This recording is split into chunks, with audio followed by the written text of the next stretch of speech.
जी part 2 start हो गया जी। क्या सवाल उठा था लेकिन फिर हमने ब्रेक कर ली थी बेटा। इधर से लाइफ टाइम मेंबरशिप 360 नजर आ रही है इनकम्स में, इनकम में। ये तो इस साल इनकम बन गई ना, ठीक है। वही वाला मसला फिर आ रहा है आपको। लाइफ टाइम मेंबरशिप क्लोजिंग नजर आ रही है 1840, ठीक है ना। तो ओपनिंग कितनी है? ओपनिंग ओपनिंग तो आपको पता होना चाहिए था बेटा। ओपनिंग तो life time membership liability opening 0 है, ठीक है। फिर इस साल जो इनकम में चली गई है वो कितनी है? 360। हेड्डा ए बी डिविलियर, क्या मसला है यार तुझे?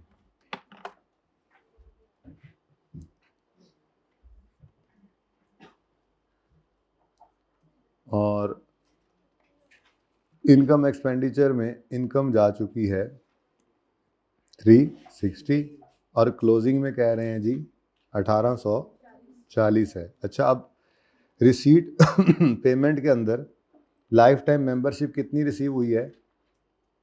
1840 नहीं? अच्छा नहीं, रिसीट पेमेंट नहीं है ये क्लोजिंग नहीं था, ठीक है। रिसीट पेमेंट में ये था, रिसीट पेमेंट, सॉरी मुझे लगा वो असल पिछला सवाल बैलेंस शीट वाला था ना। 1840 तो क्लोजिंग बैलेंसिंग आ गया कितना? 14। तो इसी के ऊपर तो मैंने बोला है बेटा आपको, मैं अब कल मंडे को बता दूंगा। वैसे तो असूली तौर पे 360 अगर एक साल इनकम में गया है तो अजम्पशन ले सकते हैं कि यही अगले साल भी इनकम बनेगा और बाकी बैलेंसिंग क्या कर लेना था, कितना? ये आप नॉन करंट में डाल सकते थे, लेकिन इकट्ठा किया हुआ आई के अपने अपने सोल्यूशन के अंदर। तो यही उनसे पूछना है, या तो अपनी किताब में से, सॉरी आप इसको जैसे पीएससी वाला सवाल था, 1-2 सवाल और थे उनमें, या तो ऐसे ही कर लो। वो फिर मैं आपको बता दूंगा क्या करना है। सीख लिया ना, अब फ़ायदा ये हो सकता है कि मैं कहूँ भाई छोड़ दो, तो छोड़ दो तो फिर आसान हो जाएगा, एक स्टेप कम हो गया, ठीक है। अच्छा जी, और कोई मसला? ओरेकल फैमिली क्लब में और कोई मसला? जी बोलिए। हाँ है। अच्छा, एमसीक्यूज कैश फ्लो के आपको दिए थे, हो गए कितने जी? कितने थे? 1 से लेकर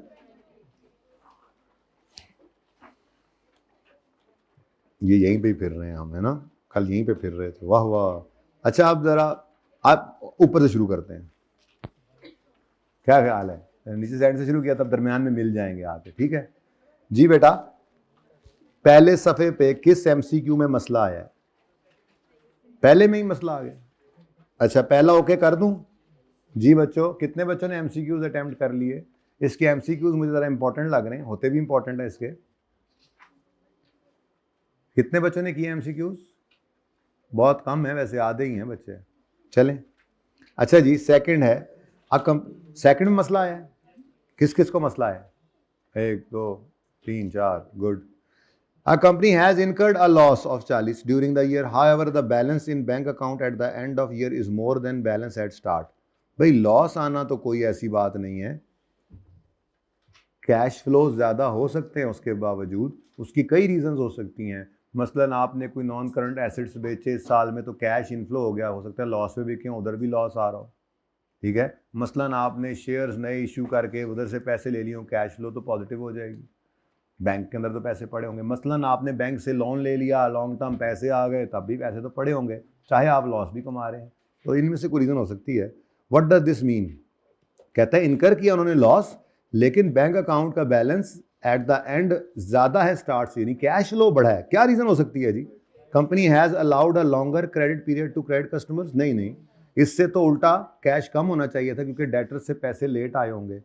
company has purchased more stock, इससे भी आउटफ्लो होता है, ज़्यादा चीज़ें खरीदी होती तो कम हो जाता।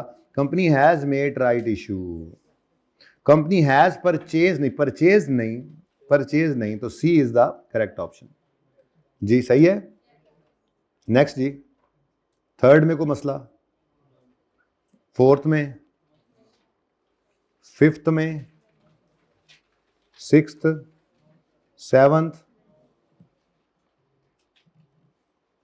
एट्थ, नाइन्थ, सुभान अल्लाह, ऐसी स्पीड पकड़ी आपने।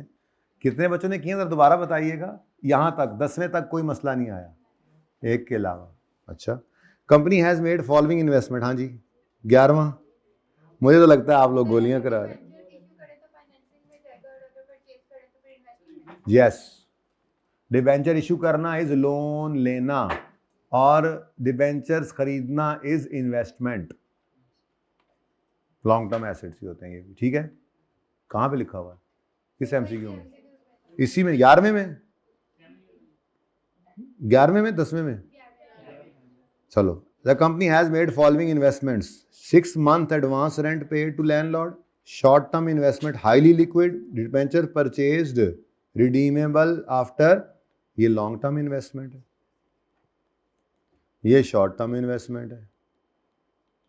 Net non current assets purchase, ये तो आपकी नॉन करंट एसेट हो गया ना, इसकी फाइनेंस इन्वेस्टिंग एक्टिविटी में आ जाता है। What is the amount to be shown in investing activity? Investing activities में आपने 6 month एडवांस पे किया, ये तो 6 month के लिए एडवांस पे किया, प्री पेमेंट है, ये तो ऑपरेटिंग एक्टिविटीज़ के अंदर वहाँ पे आ जाएगा, चेंजेस इन वर्किंग कैपिटल में, ठीक है। उसके बाद शॉर्ट टर्म इन्वेस्टमेंट ये वर्किंग वन में चला जाएगा, ठीक है। तो फिर ये दोनों ही हैं, डिबेंचर खरीदे हैं, नॉन करंट एसेट्स खरीदे हैं, तो ये कैश आउटफ्लो हुआ, कितना बनता है? 95,000 का कैश आउटफ्लो होगा। हाँ, था को ऑप्शन सी, ठीक है। हाँ जी, 12वें में को मसला, 13वें में, 14वें, 15वें में। यार आप लोग माशाल्लाह मेहनत कर रहे हैं इस टाइम में, अगर आपने इतना काम किया है तो, लेकिन आप लोगों की अपनी ज़िंदगी सुकून में गई है ना। अब जब मैंने आपको रिवीजन प्लान के अंदर कैश फ्लो के कोई मेरे ख्याल में 7-8 सवाल मैक्सिमम दे देने हैं, और एमसीक्यूज़ भी इसमें से कोई गिनवे चुनवे कोई ऐसे ही 5, 10, 15 निकाल के दे देने हैं, तो आपको कॉन्फिडेंस होगा रिवीजन के अंदर ये काफ़ी हैं। बाकी सारे तो करके भी देखे थे, मसला आया भी किसी में नहीं था।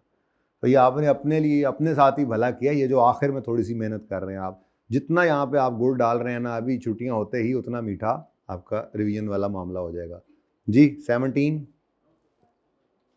ना करो पक्का? अच्छा जी, 18 सुभान अल्लाह, 19 यस सर करवा दे। ये जान के कहा है या वाकई ज़रूरत पड़ी? किस किस बच्चे को मसला आया इसमें? ओके, एक काफ़ी है, एक भी काफ़ी है। बहरहाल लेंथी देख के तुमने छोड़ तो नहीं दिया था कहीं? अच्छा, फुरकान ने कहा यार लेंथी है, चलो ये सर्कल करवाएंगे। Furqan has purchase following provided following information about non current cost यकम जनवरी 18 पर, नॉन करंट एसेट्स की कॉस्ट है जी यकम जनवरी 18 पर 350, फिर 31/18 पे 450। During the year an asset costing 100 and having book value of 40 was sold for profit. तो ये कॉस्ट इसकी कितनी है? 100। ये निकल कर यहाँ से चला गया डिस्पोजल में। अक्यूमुलेशन का कोई जिक्र नहीं आ रहा वैसे, चलो जहाँ पे आ गया देख लेंगे। अब यहाँ से निकल के आइए जी कॉस्ट, गिवन कॉस्ट थी ना जी।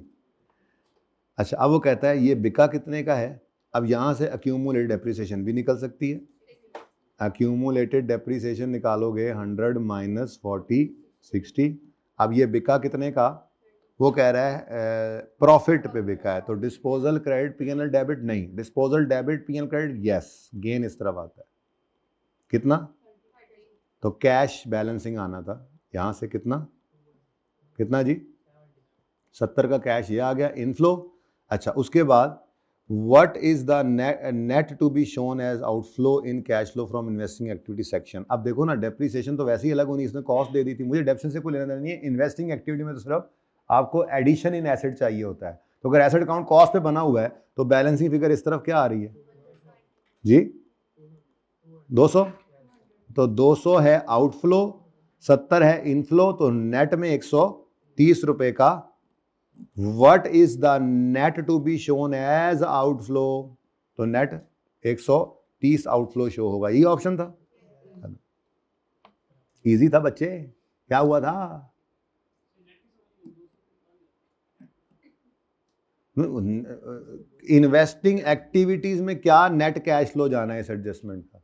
तो एक हमने एसेट्स खरीदे हैं और एक हमने एसेट बेचा है, तो वो नेट करेंगे खरीदने बेचने को, ठीक है जी। 20वां जान के कह रहे हो ना? किसने बोला? हाँ जी, और किस किस का मसला आया इसमें? एक को, चलो कोई नहीं, एक को तो आया, शुक्र है। Following amounts have been calculated for inclusion in statement of cash flows of Ghar limited. How much cash can be generated from operations? Interest tax के अलावा वाली फिगर होती है ये, ठीक है ना? तो हमने जनाब पीबीटी से काम शुरू करना है। तो net cash inflow from financing, अच्छा चलो, ये यहाँ पे होता था ना ऑपरेटिंग एक्टिविटीज, फिर होता था इन्वेस्टिंग, फिर होती थी फाइनेंसिंग। अब वो कह रहा है नेट कैश इनफ्लो है फ्रॉम फाइनेंसिंग, यानी कि जो सी हमारा होता था वो नेट में इनफ्लो है कितना? 145। समझ आती है बात? फॉर्मेट पे काबू होना चाहिए था। नेट कैश आउटफ्लो है इन्वेस्टिंग का, यानी कि जो हमारा बी होता था वो नेट में क्या है? आउटफ्लो कितना? 160। उसके बाद increase in cash and cash equivalent. अब ये ए प्लस बी प्लस सी होता था, ठीक है जी, जो जितना भी होगा, ठीक है, उसमें हम फिर ऐड करते थे ओपनिंग, तो आ जाता था हमारा क्लोजिंग। तुम जरा यार नीचे जाना भाई, जरा मैं जरूरत है जरा जगह की, प्लीज जरा। हाँ जी, थैंक यू जी। तो अब यहां पर उसने हमें closing cash and cash equivalent वो नहीं दिया, लेकिन हमने एक काम करना सीखा हुआ है। क्या? अगर वो कह रहा है इंक्रीज हुआ है कैश एंड कैश इक्विवेलेंट, तो मतलब 0 से बढ़ा कितना? तो ये ओपनिंग 0 ले लो, क्लोजिंग 24। अब उसके बाद क्या है और क्या गिवन है? Income tax paid. ये इनकम टैक्स पेड इधर आता होता था लेस, यहाँ पे आता है ना हमारा ए, तो ए जो होता है उससे ऊपर लेस हो रहा होता है टैक्स पेड कितना? 65। तो ये वह फॉर्मेट बना लेना था हमने, ठीक है। इंटरेस्ट पेड भी है, चलो बिस्मिल्लाह, इंटरेस्ट पेड 12, और इससे ऊपर जो फिगर होती थी वो होती थी ऑपरेटिंग कैश फ्लोज, याद है? उससे ऊपर वाली कहानी उसने पूछी नहीं, उसने असल में हमसे पूछ लिया था ये। अब उलट चाल पड़ो, 24 में माइनस करो 0 को, ऐड हो, ये कितना आंसर आ जाएगा? 24, यही होना है ना। अब इधर जो ऊपर ऐड वाले हैं वो माइनस करते जाओ, माइनस वाले हैं ऐड करते जाओ, यहां पे पहुंचोगे। बैलेंसिंग निकालना है असल में, तो इसका भी टोटल निकाल लेते हैं, नहीं ये तो बैलेंसिंग निकलना है। बोलो जी, 24 से वापस जाना है जी। ये 24 मैंने बैलेंसिंग निकाला, उसके बाद 145 है और 160 है, तो यहां पर ये फिगर बैलेंसिंग निकलनी है। क्या निकलेगी जी? 24 कितने गया? 24 माइनस 145 जमा 160 करो तो 39 में से ये दोनों माइनस करो तो, ओ सॉरी ऐड करो तो 116 है कोई option? D is the correct option. तो एमसीक्यूज का होना सबसे बड़ी निशानी होती है अकल वालों के लिए कि टॉपिक आपका तैयार है। एमसीक्यूज तभी होते हैं, छोटी छोटी बात भी बीच में आपको पता है। तो ये तो आपका फेवरेट टॉपिक मुझे पता है बन ही चुका है। इस वक्त टॉप फेवरेट कौन सा चल रहा है? Cash flow. अच्छा भी फाइनल अकाउंट्स वाले भी हैं, गुड, अल्लाह करे जी पर्चे में भी, पर्चे के बाद भी ऐसा ही हो। 21वें में को मसला, 22वें में, इससे आगे में किधर है? Which of the following are not the operating activities? Interest paid, cash payment of income tax, collection from customers और payment of dividends। जी वो कह रहा है कौन सी चीज ऑपरेटिंग एक्टिविटीज में नहीं आती? भाई इंटरेस्ट पेड तो आ जाता है, वैसे तो ये फाइनेंसिंग है, लेकिन वो हमारे, मैंने कहा था ना कि जो मैं बता रहा हूं एमसीक्यूज के लिए ये फायदेमंद है, वरना तो जब स्टैंडर्ड ने ऑप्शन दे दिया इंटरेस्ट और डिविडेंड, चाहो तो ऑपरेटिंग के नीचे माइनस करो, चाहो तो इन्वेस्टिंग में शो करो, तो जो बच्चा जो मर्जी इन दोनों में से करे, बड़े सवाल में आपको कोई गलत नहीं कर सकता, पूरे नंबर मिलेंगे, अनलेस के आपके एक सवाल के अंदर उसने खुद कह दिया था ऐसे जरा इंटरेस्ट और डिविडेंड को शो करना कि फलाना कैश फ्लो ज्यादा नजर आए, तो फिर उसने पाबंद कर दिया था, वरना पाबंद ना करे तो हमारी मर्जी है, जो मर्जी करें, ठीक है। लेकिन फिर मैंने आपको कहा था, चूंकि आई के स्टैंडर्ड ने अपनी एग्जांपल में इंटरेस्ट को, प्रेफरेबल ट्रीटमेंट इंटरेस्ट पेड को माइनस किया ऑपरेटिंग में और डिविडेंड पेड को माइनस किया फाइनेंसिंग में, तो आप भी यही रखें। उसकी वजह है एमसीक्यूज के अंदर हेल्प। तो एमसीक्यूज आपने हमेशा उसी हिसाब से सोचने और करने हैं जैसे आपको मैंने फॉर्मेट बनवाया था, इसीलिए बनवाया था ये, ठीक है। वरना तो दोनों ऑप्शन सही हैं, पर एमसीक्यूज में आगे फिर बंदा कहे अब उसने लिखा तो हुआ कौन, ये कौन से वाला ऑप्शन है, तो फिर उस हिसाब से तो फिर इंटरेस्ट पेड फाइनेंसिंग भी हो सकता था, ठीक है। लेकिन उसे क्या बोला, कौन सी नहीं होती ऑपरेटिंग एक्टिविटी, तो पेमेंट ऑफ डिविडेंड भी तो हो सकती है। तो हम अपने उस फॉर्मेट के हिसाब से फिर आए, interest paid, income tax paid, collection from customer, तो ये सारे के सारे ऑपरेटिंग कैश फ्लोज हैं, ये नहीं है, ठीक है जी। तो डी, आप बस छोड़ दें उसको, आप किसी एक तरफ चले जाएं, ठीक है, दोनों में कोई मसला नहीं है, आपने इसी पे रहना जो मैंने आपको बोला है, ठीक है। हाँ, क्योंकि देखें ना आप, ऑप्शन है, ये ऑप्शन है, ठीक है। वो उसके अंदर फिर और ऑप्शन अच्छा मिल गया होगा यहाँ पे, अब इन्होंने, अब ये पास पेपर का नहीं है इसलिए इसके अंदर गुंजाइश है, लेकिन वहीं पे जान छूटी है आकर। 40 कौन से वाले में, 40, ये तो इसने मे किया था ना बेटा, तो मे तो दोनों ही हैं, ठीक है। मे तो इंटरेस्ट भी अपीयर हो सकता है, डिविडेंड भी, तो मे के साथ तो आ सकता है, ऑप्शन तो मौजूद है ना, ठीक है जी।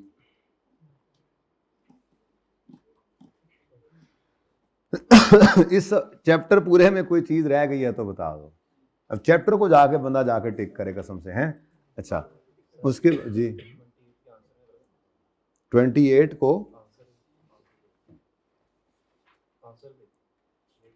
ये ठीक है, क्वेश्चन ठीक है, आंसर नहीं सही, क्या वो सही करना है बस। 28 ये 11.6 है, ठीक है जी, ये गलती से यहाँ लिखा गया शायद इनसे, ऑप्शन ए ही है, ऑप्शन ए ठीक है, ओके चलो करेक्शन कर लेंगे।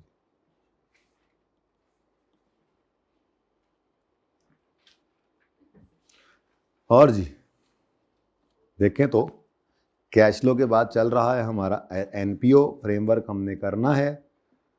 अच्छा, इनकम्प्लीट रिकॉर्ड्स में तो कुछ नहीं रहता,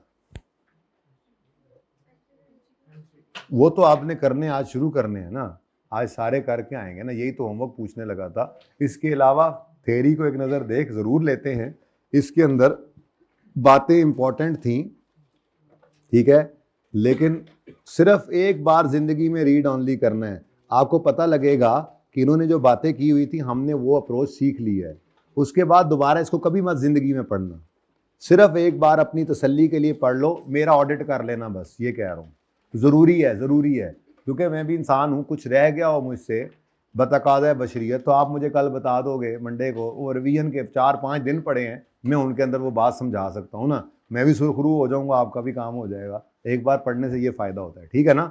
अपनी तरफ से तो बंदा तसल्ली करता ही है, लेकिन कसर तो फिर भी आखिरी दिन भी जाते हुए मैं आपको यही कह के भेजूंगा, कुछ मुझे जहन में आ गया तो रिकॉर्डिंग करके भेज दूंगा, नहीं तसल्ली होती इंसान की जब आप लोग जा रहे होते हैं तो, ठीक है ना। इसलिए बाकी इंपॉर्टेंट एरियाज थे ये थोड़े से, ठीक है, ये जैसे ये तो बिल्कुल एग्जाम्पल, एक दफ़ा रीड सिर्फ करना है ना, ये सब कुछ तो हम करते आए हैं, इधर कोई टेक्निकल चीज़ नहीं है, ये सारी एग्जाम्पल्स बेसिकली अप्रोच सिखाई गई है आपको कि कैसे आपने जो है वो सवाल करना है। बीआरएस के सवाल हैं, बीआरएस कैसे बनेगी, ये थोड़ा इंपॉर्टेंट है, ये एमसीक्यूज में यूज़ हो सकता है, ठीक है। तो ये आपने 9वां 10वां 11वां पहले करना है, ठीक है, ये भी मैंने आपको होमवर्क के अंदर दिए थे और आपने इसमें कोई मसला जाहिर नहीं किया था, तो ये छोटी छोटी चीज़ें एमसीक्यूज में इसके आ सकती हैं। बाकी मार्कअप मार्जिन यहाँ से क्या करना, आपने अखीर कर दी मार्कअप मार्जिन में, और एक सवाल काम का था वो हमने यहाँ से कर लिया था।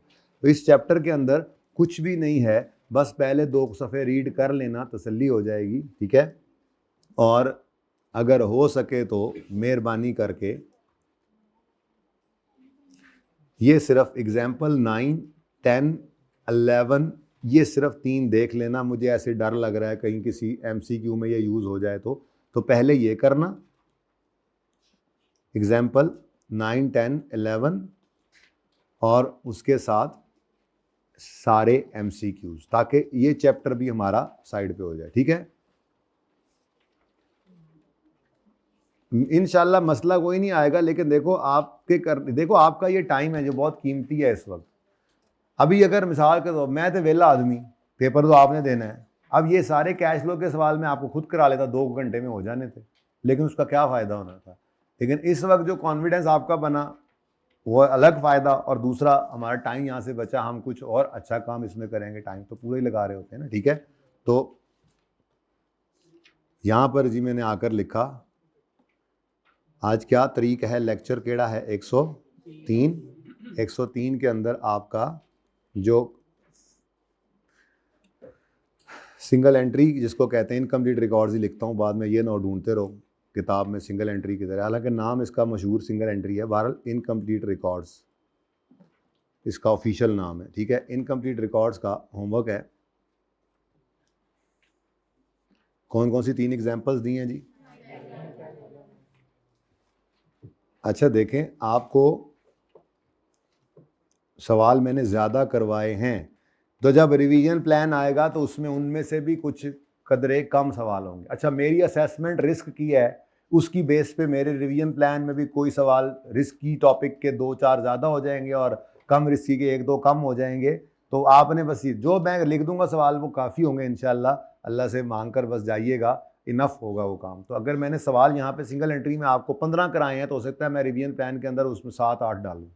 भाई आपने सारे पर्चे पास करने हैं और रिवीजन को इफेक्टिवली करना है, सवालों को बस याद ना करना, तरतीब वही है। रिवीजन करने बैठे मार्क्स इंटू 1.8 किया, क्वेश्चन को सॉल्व किया बगैर सोल्यूशन देखे ईमानदारी से, और फिर सोल्यूशन देखा गलती निकली निशान लगाओ। इंशाल्लाह अब मॉक के बाद या दूसरी रिवीजन, जब भी दूसरी रिवीजन करूंगा इसको जो है मैं फिर दोबारा ये गलती नहीं होने दूंगा। दोबारा सवाल कैसे, सवाल याद होता है, हमने सवाल नहीं याद करना, कॉन्सेप्ट्स रूल्स को याद करना है, उनसे मिलकर आपके पर्चे का सवाल बन रहा होगा। ठीक है, अच्छा तो इनकम्प्लीट रिकॉर्ड्स का होमवर्क क्या है जी, एग्जाम्पल पूरा ही लिख देता हूँ, 9 से 9, 10, 11 पेज नंबर 726, छोटी छोटी एग्जाम्पल्स हैं, it will not take more than 5 minutes of your precious time. और दूसरा जनाब इसके ऑल MCQs, इस पे हो सकता है आपको 30 to 40 मिनट्स लग जाए, बस ध्यान से करना, मोबाइल से दूर होके करना, कैलकुलेटर सामने रख के अटेंटिव होके आधे घंटे की मार है इंशाल्लाह, ज़्यादा टाइम नहीं लगेगा। ठीक है, कोई फंस जाता है तो बस नहीं समझ आता तो उसको निशान लगाओ, मंडे को मुझसे पूछो। ठीक है जी, अच्छा जी, उसके बाद अब वापस आते हैं अपने NPO पे।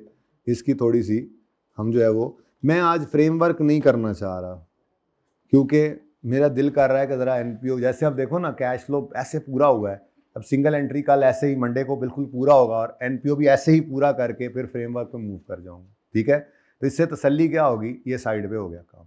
फाइनल अकाउंट्स जाहिर है अभी उसको मैंने ऐसा नहीं किया, उसके अंदर थोड़ी सी थेरी आपको पढ़ानी है इंपॉर्टेंट, उसके MCQs हैं, तो अगले 4 से 5 दिन मंडे से जुमे तक जो उम्मीद है इसमें आपने थोड़ी एफर्ट भी बढ़ानी है। मैं भी रिवीजन करा रहा हूँ, मैं अपने शकू को शुबात दूर कर रहा हूँ और आपने मेरा साथ ज़रूर देना है। ठीक है, क्लास मैंने उसी नॉर्मल टाइम रखी हुई है ताकि कोई मसला हमें ना हो, रूटीन में जैसे पढ़ते आ रहे थे, बस यूँ समझ लो कि ये आखिरी 5 दिन ज़रा, बल्कि पिछले 10 दिन से ही आपके साथ ऐसा चल रहा है। आई नो आपकी एफर्ट बढ़ी हुई है, लेकिन उसके समरात अभी आपको नज़र आने शुरू हो गए हैं। अब ये 2 चैप्टर्स जो अभी हमने बिल्कुल ओके करने हैं तो आपके रिवीजन के लिए ये बिल्कुल रेडी हैं, नहीं रिवाइज नहीं, अगर अभी आई के पेपर ले तो इन टॉपिक्स के अंदर आपने और कुछ नहीं करना, तो रिवीजन करने में शुरू यहीं से करेंगे तो स्पीड से होगा ये काम भी। तो ये थोड़ी सी एफर्ट आप मुझे पता करनी पड़ रही है, जैसे अब संडे मैंने नहीं ऑन किया तो थोड़ा काम बढ़ गया, अब MCQs आ गए, ऐसे ही थोड़ा सा NPO का काम आ जाता है, तो ये बस ऐसे ही जुमे तक हिम्मत मारनी है ताकि फिर रिलैक्स होकर घर जाओ, रिवीजन प्लान हाथ में हो, उसकी 2 या 3 रिवीजन्स कर लो, अल्लाह ने चाहा तो पास हो जाएगा इंशाल्लाह। ठीक है, अच्छा जी, अब ये कौन सा चैप्टर है, कैश फ्लो है, आ गया जी NPO में जी। अब मज़ीद कोई क्वेश्चन मैंने डिस्कस नहीं करना, दिल करेगा तो मैं इसमें से कोई देख लूँगा, एडजस्टमेंट, सिर्फ एडजस्टमेंट डिस्कस कर दूँगा, एक आधा सवाल है उसके अंदर अगर पसंद आई तो। ठीक है, क्योंकि एडजस्टमेंट तो डिस्कस हो ना। आ जाए जी ज़रा इसकी थेरी पे, इतनी लंबी चौड़ी जो थेरी लिखी हुई है इसका क्या करना है।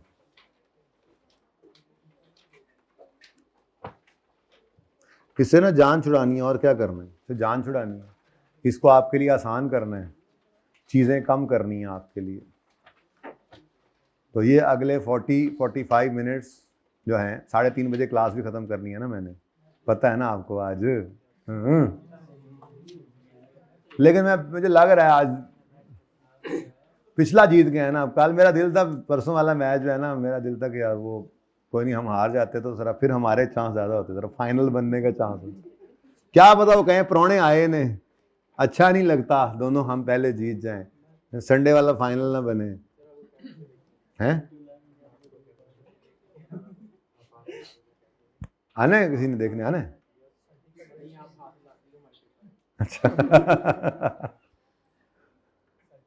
यकीन करो जब तक मेरे पेपर होते थे मैं नहीं जाता था, नहीं गया था कभी। मैं आपको बताऊं, जब तक सीए क्वालिफाई नहीं हुआ था, मुझे लाहौर में जितने साल मैंने सीए सारा यहीं पे किया है, मैं ये मीनार पाकिस्तान तक नहीं गया था, नहीं गया था देखने, नहीं गया। नहीं जाओ, सब कुछ यहीं पे है इंशाल्लाह। हाँ वो फिर बाकी असल टाइम दूसरी तरफ लग जाता था ना, शब जुम्मा पे मस्जिद इब्राहिम चले जाते थे, महीने में 3 दिन सरौदे पे चले गए, कभी उस तरफ तश्कील हुई नहीं। एक आध बार जमात में गए, नारकली तश्कील होगी, इस तरह से बस नहीं इतना टाइम होता भाई, आप लोगों के पास होता है टाइम अगर आप अला। तो ये बस थोड़ा सा अरसा है ये ऐसे। सीए कोई कोई कोई मुश्किल चीज़ नहीं है, तो जल्दी जल्दी करो, बस गले ना डालो, बस जल्दी जल्दी करते जाओ करते जाओ, जब ये हो जाएगा सब चीज़ें यही हैं। तो मैं देख लेता हूँ जाके, अब मैच भी देखने जा रहा हूँ, है जी। अच्छा जी, NPO are organisation normally without transferable ownership interest. Transferable ownership interest नहीं होता ना। आप एनपीओ के कोई शेयर्स हैं कि आप आगे किसी को बेच दोगे, या आप फौत हो गए तो आपके बच्चों को विरासत में वो शेयर मिल जाएंगे? नहीं ना, normally without transferable ownership interest होता है ये। Organised and operated exclusively for social, educational, professional, religious, health, charitable और any other non profit purpose. And NPOs members, बस ये काफी है, इसको रीड ऑनली कर लें। बहरहाल पढ़ लें, पूरा ही पढ़ लें तो क्या है, इस जनरल सी बातें हैं जी बस, बिल्कुल। कि कहता है एन एनपीओज मेंबर्स, कंट्रीब्यूटर्स और other resource provider do not in such capacity receive any financial return और डिविडेंड, यानी इनको डिविडेंड वगैरह नहीं मिलता। ठीक है जी, एक तो ये रीड ऑनली वाला पॉइंट है, एक बार रीड ऑनली कर लिया हमने, ठीक है जी। ओके, ये मैंने करवा दिया है, बेशक अब दोबारा ना करना, क्योंकि मैंने जो खुद पढ़ा दिया उसको, जो मैं कह दूं रीड ऑनली करना वो आज करना है, एफर्ट थोड़ी सी करके आनी है, आके फिर आगे हम सुकून से चीज़ों को समेटें। अब समेटा समाटी चल रही है, ठीक है। मेरा बस इस वक्त फोकस इस पे है, मैं जल्द अज जल्द ये सारी चीज़ें बिल्कुल हर तरह से पूरी करके आईए सेट पे पहुंचूं। मैं आईए सेट पे जब जाना चाह रहा हूं तो मेरे पास ये अगले 4 टॉपिक्स में एक लफ्ज़ भी पेंडिंग नहीं होना चाहिए, ये मेरा टारगेट है। तो इसलिए थोड़ी सी ना आपको इसमें सपोर्ट करनी है ये पढ़ने वाली चीज़ों के अंदर, ताकि फिर हम वो 2 सवाल करने हैं। किसी और टॉपिक के मुझे नहीं नज़र आता 2 सवाल, शायद IAS 38 के मैं 2 सवाल कराऊँ, शायद को फाइनल अकाउंट का सवाल मुझे टाइम मिल गया मैं बना पाऊँ, उसका एक सवाल कराऊँ। ये कुछ चीज़ें हैं जो करवाने वाली हैं, इनमें टाइम लगना है, ठीक है ना। तो फिर थोड़ा टाइम सेव कराएं, ये रीडिंग वाला तो ये बहुत इंपॉर्टेंट है जी, ये बहुत इंपॉर्टेंट है। एनपीओज में भी कंपनीज, नहीं ये इतना इंपॉर्टेंट नहीं है, चलो ये कंपनीज भी हो सकती हैं, ट्रस्ट भी हो सकते हैं, सोसाइटीज़ भी हो सकती हैं, formed under secure societies registration act, ठीक है जी। और any other organization form of any form of organization giving value to group, ठीक है बस छोड़ो। कंपनी हो सकती है, ट्रस्ट हो सकती है, सोसाइटी, एनपीओ, इसमें से एमसीक्यू यूं बन सकता है कि वो 3-4 ऑप्शन दे दे कंपनी, एनपीओ में भी 1 2 3 4 5, कौन सा नहीं है तो पता होना चाहिए, रीड ऑनली बस।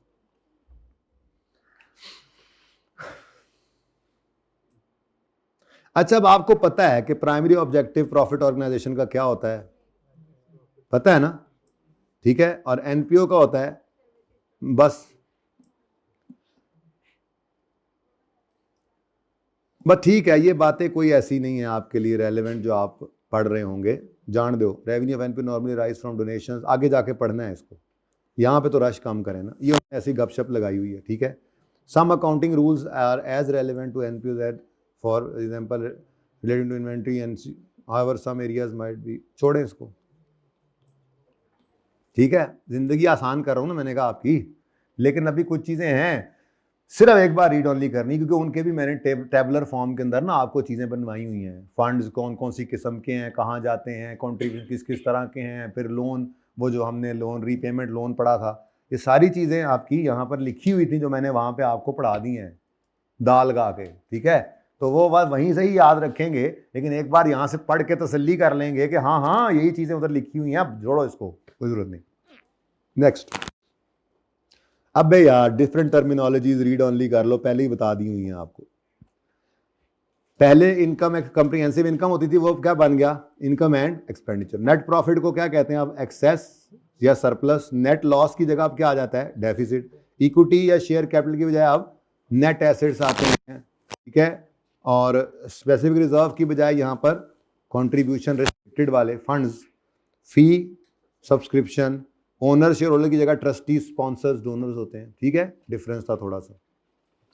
जिसके साथ मैं लिखूंगा ना CTM, वो याद करना है, कमिट टू मेमोरी करना है, ठीक है। तो कुछ नहीं अभी तक तो हमने को खास लिखा, और अगेन रिवीजन प्लान में कोई अगर हुआ इसमें काम का, एक दो लर्निंग आउटकम्स हैं वो मैं डाल दूंगा, लेकिन बेटा उन्हीं को ही कॉन्फिडेंस आएगा जो एक बार पढ़ेंगे, क्योंकि इनमें से भी ये कोई मतलब ज़रूरी तो नहीं है मैंने ये काट दिया है तो चलो ये तो काट दिया, इस चीज़ जो मैंने रीड ऑनली लिखा है इसमें से ना आए तो आ भी सकता है ना, तो एक बार रीड ऑनली किया होगा इनफ है, ठीक है। बस पता होता है, अंडरस्टैंडिंग होती है, तो एक बार लाजमी पढ़ना है इन चीज़ों को। अच्छा जी, ये जनाब बड़ी इंपॉर्टेंट बात है, कॉर्पोरेट रिपोर्टिंग में आप थर्ड स्केड्यूल में जाके इसको दोबारा पढ़ेंगे। Institute of chartered accountants of Pakistan issued accounting standards for NPOs, hereinafter refer to as ASNPO। तो ये मैंने आपको पहले दिन बताया था कि ये स्टैंडर्ड किसने इशू किए हैं, ICAP ने, याद है आपको। एज पर, ये किसकी ईमा पर किए गए, किसके हुक्म पर किए गए, SECP ने कहा यार इनके लिए कोई स्टैंडर्ड्स बना दो यार, इन्होंने दर्द किया हुआ है, कहते हैं हम तो नॉन प्रॉफिट ऑर्गेनाइजेशन है, ठीक है। तो फिर आप जाके ना कॉर्पोरेट रिपोर्टिंग में पढ़ेंगे, यहाँ पर नहीं है, थर्ड स्केड्यूल के अंदर लिखा हुआ है कि मैंने बताया भी था बल्कि आपको कि जिस NPO का रेवेन्यू 200 मिलियन से ज़्यादा हो वो लार्ज स्केल NPO है, उस पर IFRS भी लगते हैं और अकाउंटिंग स्टैंडर्ड्स फॉर NPO भी लगते हैं। और जो 200 मिलियन से कम रेवेन्यू मतलब ये जो इनकम्स हैं उनकी कम वाली हो तो उस पर सिर्फ अकाउंटिंग स्टैंडर्ड्स और NPO लगते हैं, दोनों नहीं लगते, ठीक है। ये नहीं कि आप बड़ी वाली पे कहो सिर्फ ये लगेंगे, नहीं, या इन पे कहो सिर्फ IFRS, नहीं, दोनों लगते हैं, ठीक है। जो दरमियानी NPOs हैं, छोटे लेवल की जो होती हैं, बहुत बड़ी नहीं होती, उन पे सिर्फ यही लगते हैं, और जो लार्ज स्केल NPOs हैं उन पे IFRS जो आपने पढ़े हैं या पढ़ेंगे प्लस ये वाले स्टैंडर्ड भी लग रहे होते हैं, ठीक है। तो अकाउंटिंग स्टैंडर्ड्स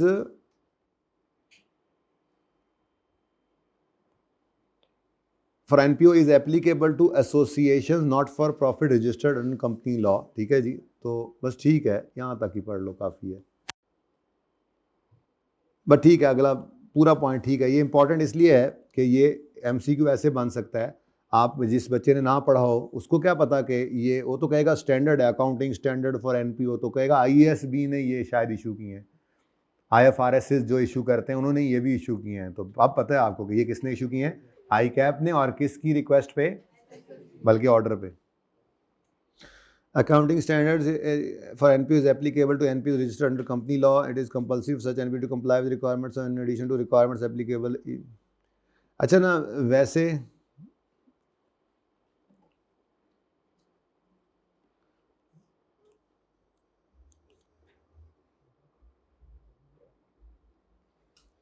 यार ये ना अभी बात वही स्कोप से बाहर होती है, मैंने जो आपको बताई है ना उस तरफ बात चली जाती है, ठीक है, बस काफ़ी है।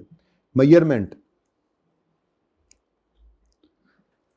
Financial statements of NPOs are prepared primarily using historical cost basis. अभी तक आपने जितनी फाइनेंशियल स्टेटमेंट्स बनाई हैं वो इसी बेस पर ही बनाते आए हैं बेटा, ठीक है, हिस्टोरिकल कॉस्ट बेसिस पे, एक्सेप्ट जिसको आपने रीवैल्यूएशन मॉडल पे रखा हो। मतलब सारी चीज़ें आपके पास हिस्टोरिकल कॉस्ट के ऊपर आ रही होती हैं। 5 साल पहले लैंड खरीदा था, बिल्डिंग खरीदी थी, आपकी किताबों में बुक वैल्यू पे पड़ी है, अनलेस कि आप उसको रीवैल्यूएशन मॉडल पे ले जाएं। हर चीज़ आपकी किस पे पड़ी होती है, तो NPO की फाइनेंशियल स्टेटमेंट भी इसी बेस पे प्रिपेयर होती हैं। अब ये जो बेस, कुछ चीज़ें इसमें हैं जो अभी मैंने फ्रेमवर्क में पढ़ानी है, जैसे ये अकाउंटिंग बेसिस हैं, या आगे कैपिटल मेंटेनेंस का एक कॉन्सेप्ट कहीं लिखा हुआ तो वो भी, ठीक है। तो पहले यहाँ पर रिकग्निशन एंड मेजरमेंट होता था, अभी ICAP ने ये जो अभी रिसेंट चेंज आया है, जब इसने इसका स्केल नीचे किया है तो यहाँ से रिकग्निशन क्राइटेरिया हटा दिया, सिर्फ मेजरमेंट वाले पॉइंट छोड़ दिया है। यहाँ पे पुरानी किताब की किसी के पास हो ना तो उसी यहाँ पर जो है वो तकरीबन इतनी जगह रिकग्निशन के लिए थी, और फिर एंड पे जाके अगले समय से मेजरमेंट शुरू होता था, ठीक है। अच्छा खैर, financial statement NPO are prepared primarily using historical cost basis of measurement whereby transactions and events are recorded in financial statements at the amount of cash and cash equivalents paid or received on the fair value। मतलब कि transaction को उसी amount पे record करते हैं जो उनकी fair value होती है पेमेंट की या रिसीट की। सादा सी बात है, ठीक है। फिर ये असल में फ्रेमवर्क के अंदर हमने पढ़ना है। वैसे मैं लिख देता हूँ फ्रेमवर्क, ये दूसरी चीज़ अभी उम्मीद है अगले पैरा के अंदर कहीं कैपिटल मेंटेनेंस लिखा होना है। बस financial statements are prepared with capital maintenance measured under capital maintenance concepts हैं जो मैंने आपको पढ़ाने हैं फ्रेमवर्क के अंदर। 3 तरह के कैपिटल मेंटेनेंस कॉन्सेप्ट्स होते हैं, 3 तरह से कैपिटल मेंटेन किया जा सकता है, हिस्टोरिकल कॉस्ट पे, फाइनेंशियल टर्म्स पे, रियल टर्म्स पे। तो ये डिफरेंट हैं, पढ़ेंगे इंशाल्लाह। न्यूमेरिकल सवाल उसमें से फ्रेमवर्क में 6 से 7 नंबर का आ जाया करता है और एमसीक्यूज तो अक्सर ही उसी में से आ रहे होते हैं, अगर फ्रेमवर्क से कोई और सवाल ना आए तो। फ्रेमवर्क से भी 5 से 7 नंबर का सवाल आ जाया करता है। अब क्योंकि एंड पे है, सादी सादी बातें हैं, बचपन से जो पढ़ते सुनते आ रहे हैं, एसेट क्या है, लायबिलिटी क्या है, तो फिर वो बच्चे इसको लेते हैं ईजी, ठीक है। तो जो ईजी लेते हैं ना चीज़ों को, वही मार देती हैं। सारे टॉपिक सर टिका के तैयार किए हुए हैं यार, फ्रेमवर्क को छोड़ो यार, इसको यार क्या करना है यार। तो 7 नंबर का सवाल उसमें से आगे आप करो, फिर एकदम से 7 नंबर ही बीच में से निकलेगा, वो भी जो आसान होने थे वैसे, ठीक है। तो मंडे को करेंगे इंशाल्लाह। मैंने वैसे आज लोड कर लिया था उसको, लेकिन फिर मुझे लगा कि शायद ये थोड़ा सा एंड पे आके यूँ लगेगा कि वो देखा दौड़ लगा दी एंड पे आके। नहीं, हमने नहीं लगाई दौड़, मैंने सिर्फ ये चीज़ें फैलाई भी इसीलिए थी कि मैं आपको, मेरा दिल नहीं। अब आइए सेठ से मुझे क्यों डर लग रहा है, मुझे लग रहा है वो आपको भूल गया होगा, because it has been more than a month कि हमने वो किया था। लेकिन अब मैं नहीं, आप नहीं कह सकते सिंगल एंट्री आपको भूला है। फाइनल अकाउंट अभी रिवीजन में थ्योरी डालूंगा तो वो भी फिर याद आ जानी है सारी चीज़ें। तो ये कम से कम चौकड़ा तो पक्का करें ना, और 5वां साथ ही करके वॉल्यूम 2 ऐसे साइड पे रखेंगे। आप उम्मीद बड़ी है मंडे को इंशाल्लाह आप घर पे जाके वॉल्यूम 2 को रखेंगे। यार तुम अब साइड पे हो जाओ, तुम्हें इंशाल्लाह प्रेप लीप में हम खोलेंगे और 4 से 5 दिन मैक्सिमम में तुम्हें फिर इसी तरह फड़का के साइड पे करेंगे और वॉल्यूम 1 को शुरू करना है। ये टारगेट है मेरा, अपना भी बना लें, ठीक है ना। अच्छा, ये कैपिटल मेंटेनेंस कॉन्सेप्ट वहाँ पे पढ़ाऊंगा, तो वहाँ पे तीनों में से फिर आपको पता लग जाएगा। एक ये होता है फाइनेंशियल टर्म्स वाला, कैपिटल मेंटेनेंस फाइनेंशियल टर्म्स वाला, तो यहाँ पर ये यूज़ करते हैं with no adjustment being made for. ये सारी बात आपको इंशाल्लाह, ये मैं अभी ना अंडरलाइन नहीं करता ताकि ये पेंडिंग है, ये पेंडिंग है। जैसे ही मैं फ्रेमवर्क में ये डिस्कशन कर दूंगा कैपिटल मेंटेनेंस वाली और मेजरमेंट बेसिस वाली, मंडे को आप ये वाला पैरा खुद भी पढ़ सकते हैं, लेकिन मुझे याद करा देना, मैं पढ़ा दूंगा, वरना ये खुद पढ़ लीजिएगा, पेंडिंग को काट दीजिएगा फिर। अच्छा जी, फंड अकाउंटिंग है जी, आपने इसको करना है रीड ओनली। रिस्ट्रिक्शंस होती हैं, फंड अकाउंटिंग किसे कहते हैं, फिर रिस्ट्रिक्शंस होती हैं, इंटरनल होती हैं, एक्सटर्नल होती हैं। उसके बाद ये वाली बातें हैं जो मैंने आपको पढ़ा दी, ठीक है ना। वो पढ़ने के बाद एंडोमेंट फंड, यहाँ से अंग्रेजी पढ़ लेना, गंदी सी अजीब सी अंग्रेजी है, समझाया पहले हुआ, पढ़ोगे कहोगे हाँ हाँ मिलती जुलती बात है। जिससे बस ये चीज़ नज़र आ रही होगी आपको कि subject to restriction stipulating that it is to be added to principal amount, ठीक है। Investment income is subject to, तो वो वही वाली बात लिखी हुई है, ठीक है ना, सही है। इस तरह की मिलती जुलती बातें आपको नज़र आएंगी। इस सारे को आपने रीड ओनली करते हुए आना है। एग्जाम्पल पे तशरीफ़ लाइए। दिल तो कर रहा है ये एग्जाम्पल भी होमवर्क दूं, लेकिन चलो अब ज़्यादा हो जाएगा, अभी रीड ओनली भी करना है। Consider the following independent circumstances. पढ़ो जी, आंसर नहीं देखना, जल्दी से पढ़ो, ज़रा बोझ कम करें ना। गया बस गया, ये भी गया, चैप्टर ये तो ख़त्म है, आज ख़त्म करके जाएंगे इंशाल्लाह, मैं है ही कुछ नहीं।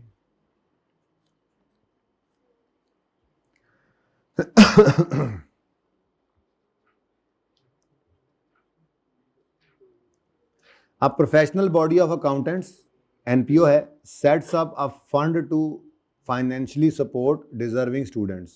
For this purpose, 100 million have been allocated that will be invested, and 80% of the investment income shall be used to student support and 20% of investment shall be added to fund.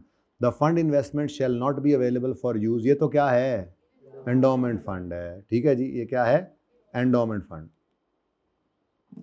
A healthcare NPO has raised money through special marketing drive in which overseas contributors deposited 100 each in its Save a Life fund account. The contributions shall be used for NPO's routine operations which focus on providing life-saving drugs to. तो भाई ये किस लिए है? तो ये क्या है? जनरल फंड है, क्योंकि रूटीन ऑपरेशंस के लिए.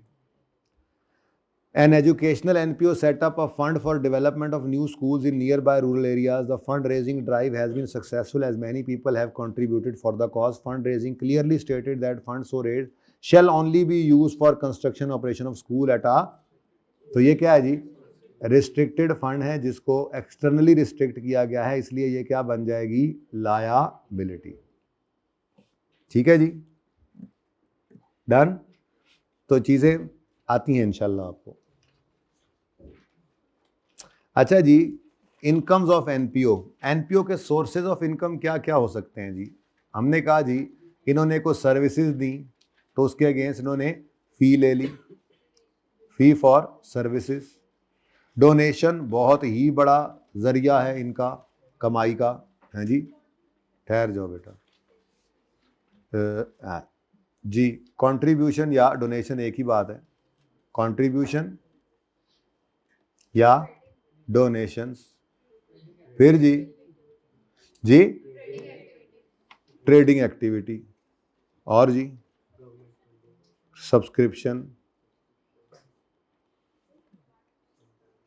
सब्सक्रिप्शन या मेंबरशिप फ़ी, दोनों इकट्ठे ही लिख लेते हैं. सब्सक्रिप्शन फ़ी या मेंबरशिप फ़ी. Government funding.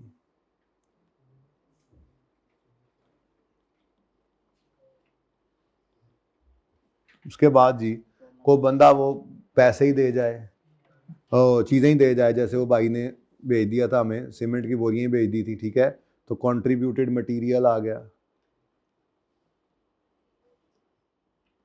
और जी लोन नहीं बल्कि लोन रीपेड. ठीक है ना, लोन रीपेमेंट. किसी ने लोन रीपे कर दिया, लोन रीपेमेंट. काफ़ी है, पढ़ ही लेते हैं. ठीक है, सब्सक्रिप्शन आ गया, वो लाइफ टाइम मेंबरशिप था.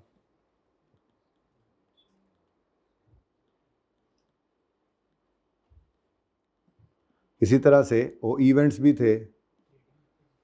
ट्रेडिंग एक्टिविटी लिख लिया पाए ना, वो क्या है जी? इवेंट्स, फंड रेजिंग इवेंट्स हैं जी. फंड रेज करने के लिए डिफरेंट इवेंट्स. और कलेक्शन की मतलब होता है, कलेक्शन है कलेक्शन का क्या मतलब? अच्छा वो कलेक्शन तो भाई वो तो एसिड होता है, कलेक्शन तो एसिड होता है. तो ये सोर्सेज ऑफ इनकम है. ठीक है जी. अब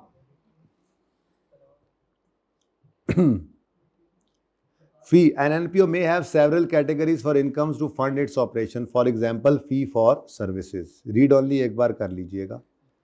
NPO may charge fee for their services in order to supplement their funding. NPO इसलिए नहीं फीस ले रही होती है कि उन्होंने कोई कमाई करनी है, बल्कि वो इसलिए फ़ी चार्ज कर रही होती है कि उन्होंने अपनी सप्लीमेंट्स को, अपने ऑपरेशंस को, अपनी जो सहूलियात दे रहे हैं, इनको उन्होंने क्या करना होता है? फंड करना होता है. उनको ज़रूरत होती है चलने के लिए, तो थोड़ी सी फीस चार्ज कर रहे होते हैं. उनका मकसद ये कतन नहीं होता यहाँ से प्रॉफिट कमाना. घर तो कोई लेके नहीं जा सकता, डिविडेंड का कॉन्सेप्ट तो है नहीं. ठीक है. The fee is usually lower than commercial charges for some products. For example, a health care NPO charges 100 only. आप सरकारी अस्पताल में जाएं, 10 रुपए की पर्ची है बस. अब वो 10 रुपए की नहीं, ज़्यादा सर्विसेज आपको मिलती हैं. ठीक है. तो कह रहा है एक एनपीओ, एक हॉस्पिटल, एक हेल्थ केयर एनपीओ है. Only 100 rupees for each consultation visit bye a patient. अब 100 रुपये में कौन सा डॉक्टर चेक करता है? वो उन्होंने यहाँ पे फीस रखी हुई है. थोड़ा बहुत खर्चे ताकि निकलते रहें, लोग काफ़ी आते हैं, उनका अपना कोई बिजली गैस का खर्चा, कोई सफाई सुथराई वाला, कोई डॉक्टर को भी उन्होंने कोई फीस देकर ही रखा होगा. वो उनसे फीस नहीं ले रहा, एनपीओ से तो पैसे ले रहा होगा. ठीक है, अनलेस कि उसने खुद कहा मैं भी वैसे ही आ जाऊँगा, वो तो डिपेंड करता है. While commercial hospitals are charging 1500 per visit for similar services. तो ही फीस फॉर सर्विस ले सकते हैं. An educational NPO is charging fee of 500 per month to provide affordable education in an under developed, under privileged area. फिर दूसरा क्या है जी? Read only कर लिया, अब उसका क्या करना मजीद? ऐसे इसको भी रीड ऑनली कर लें, तसल्ली होगी. तो contribution can come from many sources including individuals, corporations, even government, other NPOs. Contribution includes contribution receivable. Contribution अभी रिसीव नहीं हुआ, रिसीवेबल भी हो तो बुक कर लो. ये कब होगा? जब वो मीट करेंगे क्राइटेरिया फॉर रिकॉर्डिंग. अब वो क्राइटेरिया कहीं पढ़ेंगे, ठीक है. मकसद तो कहने का ये है कि ये तो एक तो है ना कि रिसीव हो जाए, सॉरी यार, एक तो रिसीव हो जाए, एक क्या है, रिसीवेबल भी हो तो आप कंट्रीब्यूशन रिकॉर्ड कर लो. मैंने कहा आज हाथ आ ही गए हैं तो ज़रा फटाफट पढ़ा ही दें ताकि मंडे से फिर सुकून हो. थोड़ा सा है थेरी पर इतनी नहीं है फ्रेमवर्क की, और ज़्यादातर तो हमने फिर क्या चलानी है, रिवीजन वगैरह. लेकिन ज़ाहिर है फाइनल अकाउंट्स की भी थोड़ी थ्योरेटिकल डिस्कशन है तो वो भी तोड़ के करूँगा. दो चार बातें पढ़ा दी फिर इस तरह से ताकि इंटरेस्ट भी कायम रहे. ओके, अच्छा जी. तो क्या कह रहे हैं जी, कंट्रीब्यूशन में कंट्रीब्यूशन रिसीवेबल भी हो सकता है लेकिन वो तब जब क्राइटेरिया मीट कर जाए. कंट्रीब्यूशन क्या है, हम गए जनाब, हमने टूर्नामेंट कराया था ना जो, ठीक है, वहाँ पे हमने मेहमान खुसूसी बनाया इधर से कोई अपना किसको, भट्टी साहब को बनाया जी, ठीक है. अब भट्टी साहब को हमने जो है वो मेहमान खुसूसी बनाया. उन्होंने आके ऐलान किया मैं आपकी एनपीओ को जो है वो 1 लाख रुपए डोनेशन दूंगा. जज्बात में आगे कह दिया, बस यही बात है. अगर हमें इसकी उम्मीद है, इसको कहते हैं प्लेज, क्या कहते हैं इसको, प्लेज, वादा, ठीक है. अगर आपको उम्मीद है कि ये आ जाएंगे तो फिर रिसीवेबल बुक कर सकते हो, वरना नहीं, ठीक है. आपको पता है यार ये हर जगह जाके ऐसे ही करता है, ठीक है. बाद में कहता है केड़ी देग है जी मिट्टी या फिर दूजी छाल नाल है. अच्छा, तो a contribution is a reciprocal. Contribution कहते हैं कि इसको है, कंट्रीब्यूशन कहते हैं non reciprocal transfer of resources. क्या मतलब बच्चों, मतलब आप जब किसी को डोनेशन देते हैं ना किसी एनपीओ को, तो बदले में एनपीओ ने आपको कोई सर्विसेज नहीं देनी होती. ये क्या था, fee for service. Fee for, आपने फी दी है, उसके अगेंस्ट सर्विसेज आपको मिल रही हैं. जबकि आपने एक डोनेशन दिया है ना, तो वो एक नॉन रेसिप्रोकल ट्रांसफर होती है टू एन एनपीओ. एनपीओ को नॉन रेसिप्रोकल ट्रांसफर किया आपने, कैश या अदर एसेट्स, और नॉन रेसिप्रोकल सेटलमेंट और कैंसिलेशन ऑफ इट्स लायबिलिटी. आपने, किसी ने लोन पे कर दिया था हमारा, ठीक है, सॉरी भाई आमिर, अगर कल ही ऐसा हिला ना मंडे को फिर देखना, ठीक है. रेस्ट्रिक्शन एक्सप्लिसिट भी हो सकती है, इम्प्लिसिट भी हो सकती हैं. On a contribution may only be externally imposed, however subsequently internal restriction may be imposed in a formal manner by organisation itself और डायरेक्टर्स. अब रिस्ट्रिक्टेड कॉन्ट्रीब्यूशंस कौन से होते हैं, जिन पर एक्सटर्नली इम्पोज्ड रिस्ट्रिक्शंस हों, क्योंकि that specify the purpose for which contribution. तो रेस्ट्रिक्टेड कॉन्ट्रीब्यूशंस कौन से हैं जी, जो एक्सटर्नली रिस्ट्रिक्टेड हों. तो फिर इंटरनल रिस्ट्रिक्टेड वाले, वो असल में फिर फंड ही बना दिया था ना, वो बेसिकली फंड ही होता है, वहीं से मूवमेंट कर रहे होते हैं. खैर, endowment contribution is a type of restricted contribution subject to externally imposed, specifying that resources contributed maintained permanently although consistent asset may change from time to time. यानी एसेट तो बढ़ता जाता है, असल अमाउंट कायम रहनी है, फिर ऊपर वो ऐड भी होता जाता है, ठीक है. अनरिस्ट्रिक्टेड वो हैं जो कि नाइदर रिस्ट्रिक्टेड हो नॉर एन एंडोमेंट हो, वो बड़ी गल है जी, ठीक है. तो यार अब ये सिंपल से हैं.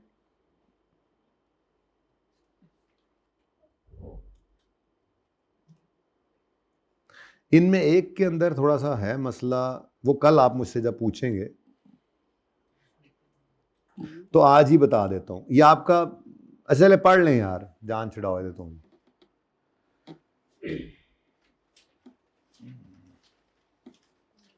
पढ़ो जल्दी पढ़ो, जल्दी पढ़ो जरा, मैं देख लूं तब तक.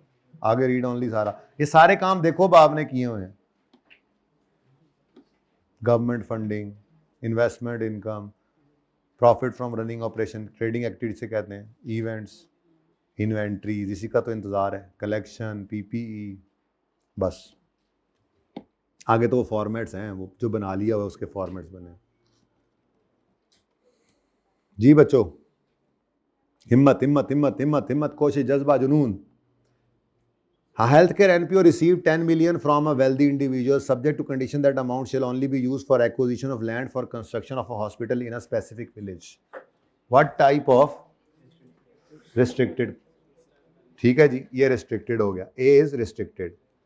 A healthcare NPO received 25 million from a wealthy individual in year X2, the sole purpose of amount is to support NPO general operation in X4 and 5.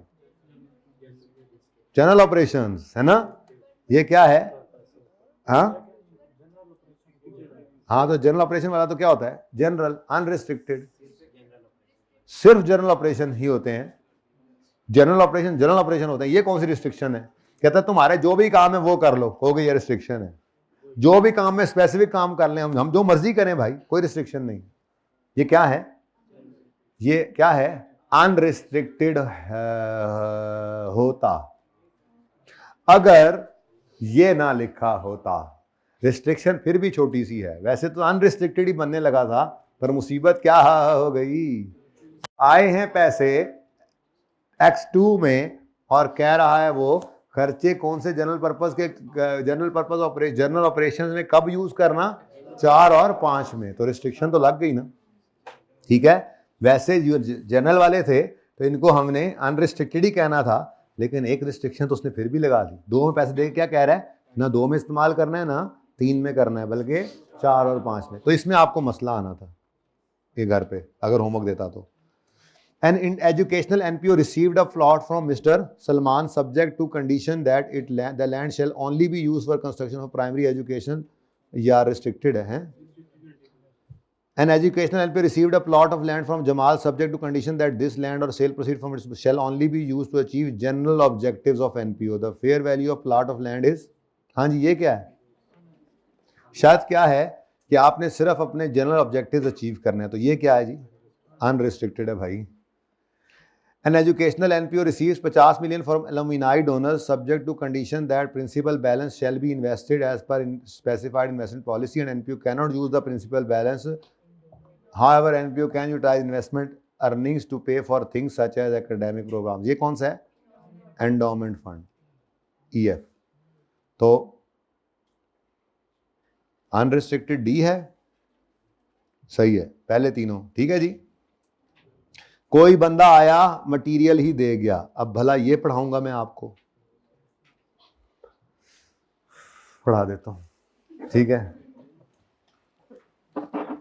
देखो भाई, सॉरी भाई,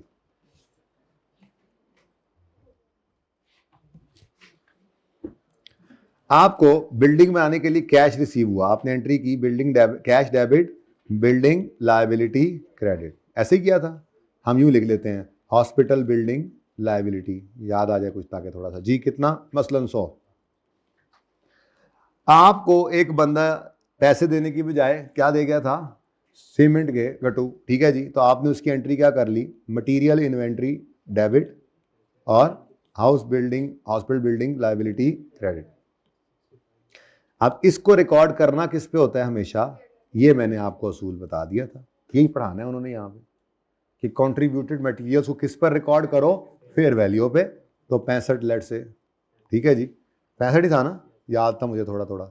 अच्छा, उसके बाद अब बिल्डिंग बनना शुरू हो गई, तो CWIP of hospital building debit हुआ मसलन 6500 से, ठीक है, और मटेरियल इन्वेंट्री मैंने क्रेडिट कर दिया था। वो सवाल में भी ऐसे ही हुआ था ना।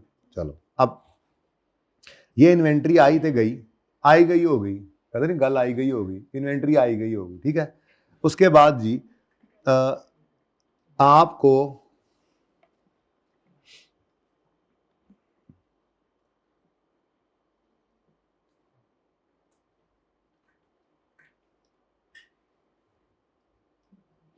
अच्छा देखो भाई, मिसाल के तौर पे मस्जिद बन रही थी, अब हम वहाँ से गुजरे, घूमने फिरने ऐसे गए हुए थे, तो हमारे पास पैसे नहीं थे, सब दोस्तों के पास, हम जो ग्रुप गए हुए थे, तो हमने कहा यार ज़रूरी थोड़ा ही है कि पैसे दें, हम मटेरियल दे देते हैं। तो सब ने कहा यार मटेरियल भी तो कोई नहीं है, चलो कोई ना, पैसे देंगे तो उन्होंने मजदूरी लगाने ना, हम मजदूर बन जाते हैं यार, इस मस्जिद के बनने में हम अपना अब सर्विसेज देते हैं और बदले में पैसे नहीं लेंगे, ठीक है। तो मिसाल के तौर पे हमने जो सर्विसेज दी, तो 10 बंदे हम लग गए, तो मिसाल के तौर पे 10 बंदों का काम हमने कोई नहीं किया, हम टिल्ले पड़े थे जी, हमारे कौन सी आदत थी, 5 एक बंदों का हमने काम कर लिया, ठीक है जी। और हर बंदे को मसलन 6 रुपये जो है वो मिलने थे मजदूरी, ठीक है, 6000 रुपये, 30,000 ऐसे कर लो जो भी मर्जी, ठीक है। तो फिर CWIP बिल्डिंग जो है वो लेट से 30 रुपये से, तो ये फेयर वैल्यू सर्विसेज की ले ली हमने। अगर ये निकल सके तो ले ले, नहीं तो नहीं। अगर आपने जो सर्विसेज दी हैं, गुड्स नहीं दी बल्कि सर्विसेज दे दी, अगर उनकी फेयर वैल्यू निकल सके अच्छी बात है, ना निकल सके तो फिर क्या कर सकते हैं। जैसे फ्लड आ गए किसी इलाके में, हम सब दोस्त मिलकर चले गए वहाँ पे हमने जो है वो जाके लोगों की हेल्प की, और अब उसकी कोई क्या कीमत लगा सकता है। हर कुछ छोड़ छाड़ के, घर काम छोड़ के, सारा कुछ छोड़ के हम वहाँ पे गए, काम किया। तो कभी कभी सर्विसेज की वैल्यू लग सकती है, कभी नहीं भी लग सकती है। मेरी एग्जाम्पल में लग गई है, ठीक है, ओके। तो CWIP डेबिट, और ये भी क्या होगा जी, building hospital building liability credit. हमने कहा चलो इस बिल्डिंग के अंदर हम खुद इस्तेमाल हो जाते हैं, हमारा पैसा ना हो तो। उसके बाद अब जी मशीन, इसके ऊपर मजीद जो है वो खर्चा हुआ, लेट से 125 रुपये, ठीक है ना जी, 100, और बिल्डिंग तैयार हो गई जी। कितने पे तैयार हुई है ज़रा देखना, मेरा CWIP अब कितने पे खड़ा है, शुरू से देखो ज़रा। 65 जमा 30 जमा कितना बन गया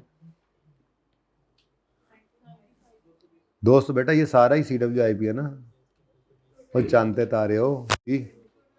तो building debit, hospital PPE of hospital building debit, और CWIP of hospital building now credit 220 से। तो ये कहानी आपको पता है कि नहीं पता है, बस ये यहाँ पर लिखा हुआ है, कॉन्ट्रीब्यूटेड मटेरियल एंड सर्विसेज। पढ़ लें अब,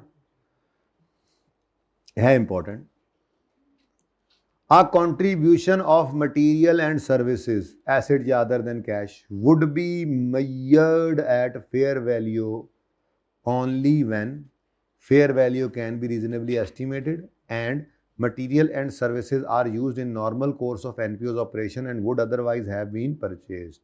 कहता है जी कि आप कंट्रीब्यूशन अगर मटेरियल या सर्विस की फॉर्म में मिल गया है पैसों की बजाय, तो उसको आपने मेजर करना है फेयर वैल्यू पे, लेकिन सिर्फ कब, जब फेयर वैल्यू भी रीजनेबली एस्टिमेट कर सकते हो आप, एंड मटेरियल और सर्विस जो यूज किया है आपने वो अदरवाइज आपने बाहर से खरीदना था एनपीओ ने। ये नॉर्मल कोर्स ऑफ एनपीओ के ऑपरेशन में रिसीव हुआ है। ये अगर ना हम मटेरियल देते, ना हम सर्विस देते, तो बाहर से इनको मजदूर लगाने पड़ने थे, सीमेंट लाना पड़ना था, तो क्या कर लो, इनको फेयर वैल्यू पर रिकॉर्ड कर दो। अब आगे कहता है, बस ये इंपॉर्टेंट था, ये जो मैंने आपको पढ़ा दिया, ठीक है, इसको याद रखना है। कहता है often these contributions are not recorded because of record keeping and valuation difficulties. For example, it may be impracticable to record the receipt of contributed services where NPO depends heavily on use of volunteers to provide services. अब जो volunteers आकर service देते हैं, हम उनको कैसे value करें? हैं जी, कोई जो है वो FCPS डॉक्टर है, तो वो भी हमारी टीम में गया हुआ है, वहाँ पे जो है वो जगह जगह जाकर लोगों का इलाज कर रहा है, और कोई जो है वो दिहाड़ीदार मजदूर है, वो भी उसी टीम का हिस्सा है, वो भी गया हुआ है। तो वो NPO को वॉलंटियर्स मिले हैं, उनकी वैल्यू कैसे करें सर्विस को? तो वैल्यूएशन डिफिकल्टीज की वजह से वो क्या कह रहा है कि often these contributions are not recorded because of valuation difficulties, ठीक है। Where contributed material and services meet the criteria for fair value measurement, recording their value would provide। कहता है अगर क्राइटेरिया मीट कर जाएं तो इनको रिकॉर्ड करना अच्छा है। Contributed material and service that are part of constructed or developed capital asset would be recorded at fair value। तो ये रीड ऑनली था once, बस हो गया, दोबारा बेशक ना पढ़ना, ये इंपॉर्टेंट है, इसको CTM रखना, ठीक है जी, पहले पैरा को। हाँ जी, कंट्रीब्यूशन रिसीवेबल की बात आपके साथ में कर रहा था। कंट्रीब्यूशन रिसीवेबल, वादा, कंट्रीब्यूशन रिसीवेबल हो सकता है जी, वसीयत भी हो सकती है। क्या मतलब आपने वसीयत कर, मैंने वसीयत की हुई है कि जब मैं मर जाऊं तो मेरी विरासत का इतने फीसद जो है वो मेरी इस एनपीओ को दे देना जो मैंने बनाई थी। अब इसको कहते हैं बिक्वेस्ट। क्या कहते हैं जी? Bequest, will. तो इस स्टैंडर्ड के अंदर लिखा हुआ है कि जो बिक्वेस्ट या विल है, इसके इर्द गिर्द बहुत अनसर्टेनिटी है। पता नहीं कब मरेगा, फिर जब मरेगा तो पता नहीं इतना वरासत में कितना होगा, फिर उसका जितना फीसद मिलना है पता नहीं वारिस उतना देंगे भी या नहीं देंगे, फिर टाइमिंग भी, अमाउंट भी अनसर्टन है, ठीक है, बहुत सारी अनसर्टेनिटीज हैं इसके साथ। तो फिर ये स्टैंडर्ड कहता है कि ये जो बिक्वेस्ट या विल होती है इसको नॉर्मली हम तभी रिकॉर्ड करते हैं जब वो रिसीव हो जाए, ठीक है। लेकिन जो भट्टी साहब ने वादा किया था उस वादे को वादे के वक्त रिकॉर्ड किया जा सकता है अगर उस पर दो शर्तें पूरी होती नजर आ रही हैं, ठीक है। ये बस इन 2-3 पैराज के अंदर लिखा हुआ है। Contributions include contribution receivable that meet criteria of recording in financial statements. A contribution receivable should be recorded as an asset when it meets the following criteria. Receivable कब रिकॉर्ड हो सकता है?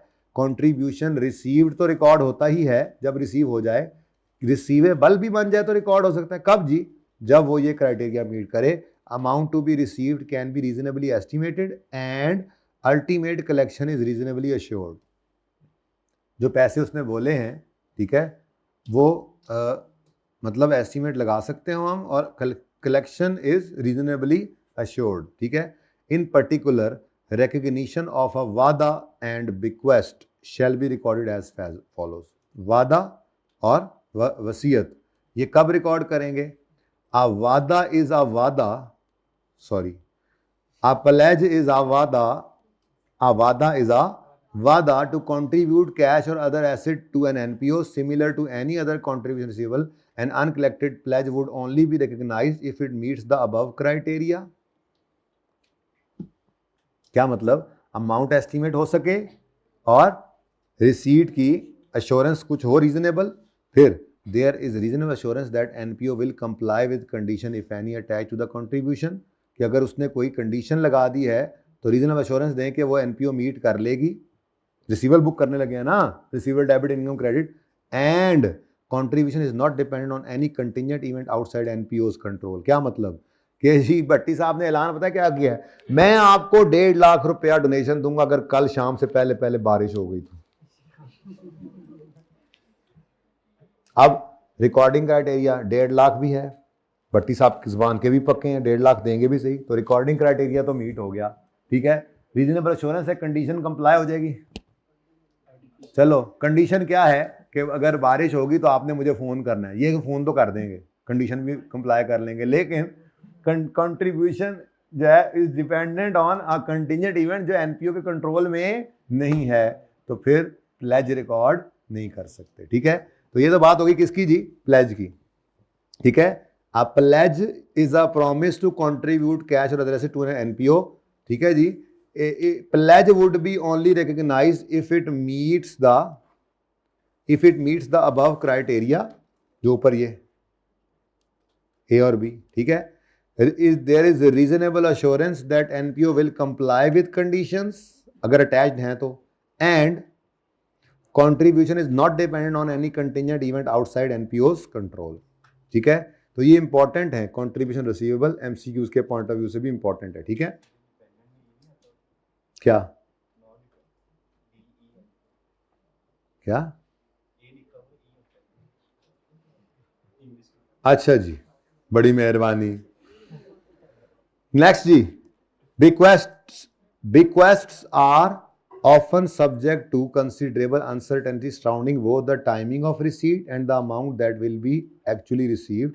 In many cases, recording criteria will not be satisfied and bequest will not be recorded until received, ठीक है जी। तो ये दोनों ही बड़े इंपॉर्टेंट थे। ओके, डन हो गया, सही है। अच्छा जी, उसके बाद रिकॉर्ड करना है कंट्रीब्यूशन रेवेन्यू को, एंडोमेंट कंट्रीब्यूशन,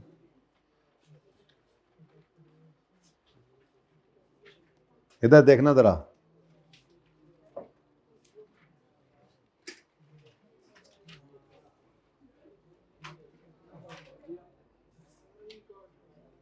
जी जी इधर लेके आ रहे हैं, लेकिन ये आपने ऐसे नहीं काटना, मतलब कटा हुआ नजर तो आ रहा है ना, अगर कार्ड भी दिया है तो इसको पढ़ना एक बार जरूर है। फिर मैं इसके लिए आपको तोहफतन हदियतन एक चीज आपको लाकर देने लगा हूं, यहां पर रख देता हूं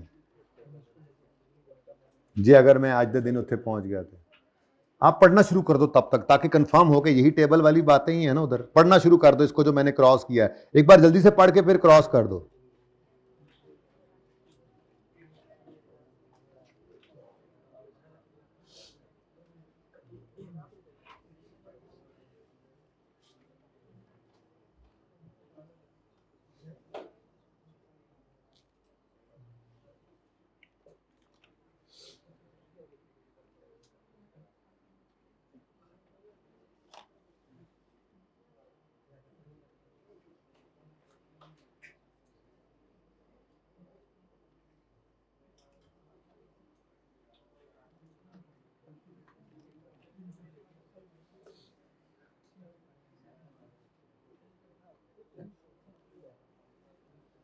भाई मैंने कहा पढ़ लो, एक दूसरे की शक्लें पड़ी जा रहे हैं, मुझे लग रहा है बातें कर रहे हैं बातें।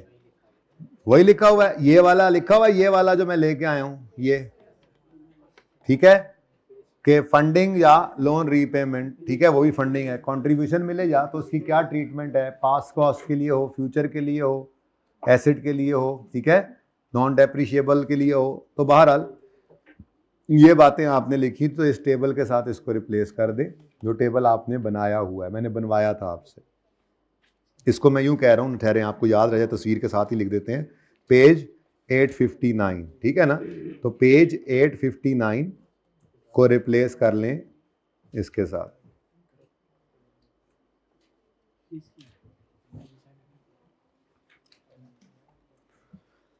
ठीक है जी, बनाई हुई थी आप लोगों ने या उस वक्त इजी लिया था? आज पता लगा इसका तो फायदा था। भाई सवाल भी ऐसे ही हुए ना, तो सवाल करने का तरीका असल में चैप्टर में सिखाया होता है, लेकिन आप तो एंड हो गया सिलेबस का, आपको पता लग ही गया है। ज़रा उलट अप्रोच पे चलते हैं हम, पहले हम सवाल कर लेते हैं, उसमें हम सारी थ्योरी भी सीख लेते हैं, ज़रा ये सही रहता है। वरना देखो ना, अभी आधा घंटा नहीं हुआ थ्योरी पढ़ाते हुए, शक्लें ऐसे बिगड़ चुकी हैं, आंखें ऐसे कीरी हो गई हैं, रंग ऐसे लाल हो गए हैं, क्या हुआ है जी, थ्योरी पढ़ रहे हैं, हद होगी। वैसे कभी तो पढ़ भी लेनी चाहिए। एग्जाम्पल 3 जरा कर लीजिएगा यार, अब मेरे से ये नहीं कराई जा रही, ठीक है।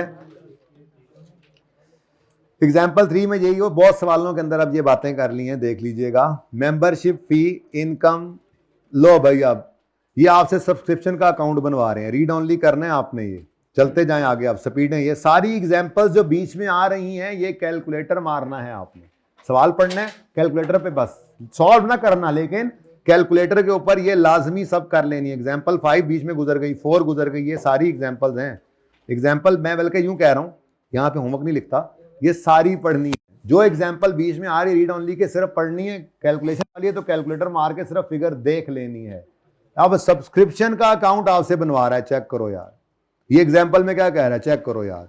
क्रिकेट क्लब की मेंबरशिप सब्सक्रिप्शन एरियर में आती है, इतनी रिसीव हुई है, इतनी एडवांस में इतनी रिसीव हुई है, 26 मेंबरशिप है, वगैरह वगैरह, सब्सक्रिप्शन का अकाउंट बना दो।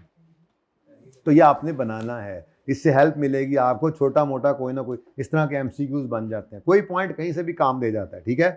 तो ये आपने joining fee and leave membership fee, क्योंकि इसकी अकाउंटिंग आपको सिखाई हुई है, लेकिन कोई पॉइंट निकाल के जरूर लाना है कि यार इस पॉइंट की जरा हमें समझ नहीं आई, मुझे तब तसल्ली होगी। 2-3 पॉइंट हर जगह से निकले होंगे, बच्चों ने तो लगता पढ़ा है ना। फी फॉर सर्विसेज और कंट्रीब्यूशन कितनी बार पढ़ाओगे यार, पढ़ लिया हमने, एग्जाम्पल्स बीच में आ रही हैं। गवर्नमेंट फंडिंग, आपको ट्रीटमेंट भी सिखा दिया इसका, पढ़ के देखना है आपने। इन्वेस्टमेंट इनकम, वही अगर रिस्ट्रिक्टेड है एक्सटर्नली के उसको डाल दो एंडोमेंट में, तो वो रिस्ट्रिक्शन में डालो, नहीं है तो इस तरह की बातें, ठीक है। इन्वेस्ट आपने किया हुआ है तो वो इन्वेस्टमेंट इनकम आपकी है। Profit from running and operation, सिर्फ एक बार पढ़ना है। देखो ये बस हम बना लिया करते हैं इन्वेंट्री का लेजर बना के, फर्क तो वही है, वही वाला आपका फॉर्मेट होना, sale less cost of sale, GP less expenses, ठीक है। फंड रेजिंग इवेंट, ये इंपॉर्टेंट है, ये आपको समझ नहीं आनी क्योंकि ये मैंने आपको पढ़ाया नहीं था इस तरह से, मैंने सिर्फ जुगाड़ किया था। वो जुगाड़ ये किया था कि आपको मैंने ये बताया था, सिंपल पूरी बात नहीं की थी, इस दिन का इंतजार था कि अगर आपने कोई फंड रेजिंग इवेंट कराया तो आपने देखना है उसकी रिसीट साइड पर पड़ी होगी इनकम, और उसकी पेमेंट साइड पे पड़ी होगी रिसीट पेमेंट के उसका एक्सपेंस, उनको करना है नेट, ठीक है। नेट में नेट करने से अगर आई नेट में इनकम पॉजिटिव है तो इनकम में शो कर दो, नेगेटिव आया तो एक्सपेंस में, ठीक है ना। यही बताया था ना, ये पूरी बात नहीं थी, ये आधी बात थी, ठीक है। पूरी बात क्या है वो इधर देखो जी। अगर NPO is not acting as a principal, not involve in organising वो वाला event, bears no risk and liability with the event, या क्वेश्चन इज साइलेंट, जो हमारा केस था, तो क्या कर लो, record revenue and expenses on a net basis. ये जो मैंने आपको इनकम एक्सपेंडिचर के अंदर यूं दिखाया था, इनकम्स के अंदर हमने कहा था जी, मसलन क्या किया था जी हमने, कोई टूर्नामेंट कराया था, ठीक है, हाँ, तो कोई टूर्नामेंट की इनकम, टूर्नामेंट इनकम, और हमने यूं कहा था जी 10 रुपये रिसीट्स आई हैं, 8 रुपये पेमेंट्स हुई हैं, तो नेट में 2 रुपये क्या आ गया जी, इनकम। ये हमने कब किया था? अब पता लगा कि ये तब होता है जब एनपीओ ने क्या कहा, हमारी एनपीओ, हमने किसी ऐसे ही अपने दोस्त को कह दिया, एक ग्रुप ऑफ पीपल कह दिया यार कोई फंड रेजिंग इवेंट ही करा दें। उन्होंने कहा जी हमारे जिम्मे रहा, ये हम कर लेंगे, ठीक है, और जो बचत होगी इंशाल्लाह वो हमारी तरफ से आपको जो है ना वो सर्विस है आपको, ठीक है, हम आपको ये फंड रेज करके देते हैं, तो आपको बस नेट में पैसे मिल जाएंगे। तो अगर ऐसा है, मतलब एनपीओ प्रिंसिपल के तौर पे खुद एक्ट नहीं कर रही, यानी कि उनके जिम्मे कोई लायबिलिटी नहीं गई। मिसाल के तौर पे इवेंट कराया उन्होंने, इंजमामुल्लाह को, वसीम अकरम वकार यूनस इनको बुलाया, ठीक है, मैच कराया, और उन्होंने फीस मांगी तो उन्होंने कहा जी फीस नहीं देनी, तो एनपीओ के पास कोई नहीं आएगा, वो जो ऑर्गेनाइजर्स हैं उन्हीं को पूछेंगे ना, ठीक है। तो NPO is not acting as principal, not involve in organizing the event, bears no risk and liability associated with the event, या क्वेश्चन इज साइलेंट। तो क्या करना हमेशा, record revenue expense on the event of the event on net basis, ठीक है। लेकिन अगर NPO is खुद acting as a principal, is involved in organizing, bears the risks and liability associated with the event, ये सवाल खुद बताएगा, ये भी नहीं क्वेश्चन साइलेंट लिख सकते, ठीक है ना। तो क्या कर लो, रिकॉर्ड करो revenue and expenses of the event on, मतलब नेट मत करो, मतलब क्या करोगे, इनकम एक्सपेंडिचर के अंदर इनकम्स वाले पोर्शन में लिखोगे टूर्नामेंट इनकम 10, इतनी सी बात बस हो रही है, और एक्सपेंसेस वाले पोर्शन में जाकर लिखोगे टूर्नामेंट एक्सपेंस, कितना जी, 8, 15, वही वाली एग्जांपल दोनों जगह पे, ठीक है। तो ये फंड रेजिंग इवेंट अब मैंने करा दिया, क्योंकि ये मैंने कराया नहीं था भाई, माजरत के साथ, तो रीड ओनली नहीं कर सकते थे ना आप, अब रीड ओनली है, फिर नोट कर ले, नोट कर ले। अब सबसे इंटरेस्टिंग कॉन्सेप्ट इस स्टैंडर्ड का आ गया है, क्या बस हो गई है, चलो आज हिम्मत कर लो, बस आज बस कर दो इसकी भाई। बीच में एग्जांपल्स, टैक्सी क्लास है तो 3:45 छोड़ दूंगा ना इंशाल्लाह, ताकि आप पौना घंटा, तो 4:30 स्टार्ट होती है, तो मुझे 4:25 पे छोड़ना चाहिए था, चुप करके बैठो। अच्छा शक्ल बनाता आगे से, बड़ा भाई सचमुच बन गया, बड़ा भाई मैं ही हूं, ठीक है ना, हाँ, नाम से कोई नहीं हो जाता बड़ा जी बेटा, मैनू खा लो, टूट पैने हो, मैनू खा लो हैं। अच्छा यार थोड़ा सा यार कर लो, ये 15 मिनट लगा लें जरा, मैंने खत्म करना है इसको, ठीक है। बस 2 कॉन्सेप्ट्स हैं, 2 सचमुच, बाकी रीड ओनली आपको जाना है, वरना सारा रीड ओनली कर देना तो वो बीच में आ जाएंगे, फिर मेरी तरफ से ज्यादती हो जाएगी। सुन लो, अच्छा आप लोग बोलो, फिर मैंने पढ़ाना ही है, चुप करोगे तो हो सकता है मैं 15 की 20 मिनट रहते हैं, मैं हो सकता है 5-7 मिनट में छुट्टी दे दूं। मैंने 3:30 नहीं 3:45 कहा था। अच्छा चलो ना तोड़ा पौने ना मेरा 3:30, मुझे बस 7-8 मिनट और दे दो, ठीक है। चलो ये होमवर्क, ये एग्जांपल्स पढ़नी है, ये देखो, ओए होए होए होए ओए होए होए होए,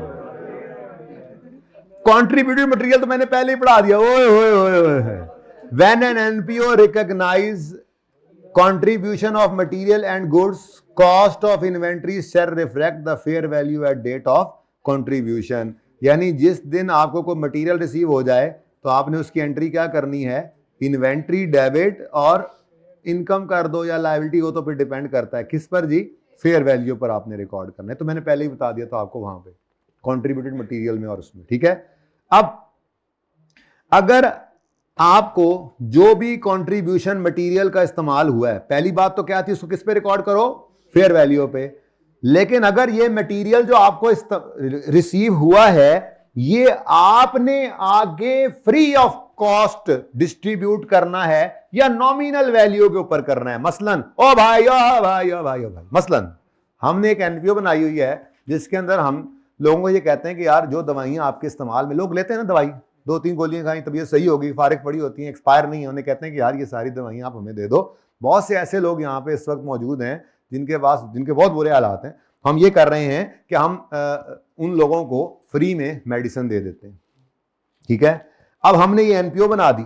अब कुछ लोग तो अपनी वो बची हुई दवाइयां दे देते हैं, और कुछ लोगों ने कहा यार ये एनपीओ अच्छी भली बनी हुई है, तो जो सदका खैरात वगैरह करना चाहता है इस तरह से गरीबों के लिए, ठीक है, ज़कात, सदका खैरात, अतियात, हमने कहा हुआ है कि कोई कंट्रीब्यूट करना कर सकते हैं तो वो लोग भी दवाइयां ला कर ही आपको दे देते हैं। पैसे नहीं दिए, दवाइयां दे दी। अब अगर आपको ये क्या हुआ है, मटेरियल कंट्रीब्यूट हुआ है आपको, ठीक है। अगर आपको मटेरियल कंट्रीब्यूट हुआ है और वो आपने बिल्डिंग में लगाना था तो उसको बिल्डिंग में लगा दें, फेयर वैल्यू पे रिकॉर्ड किया था।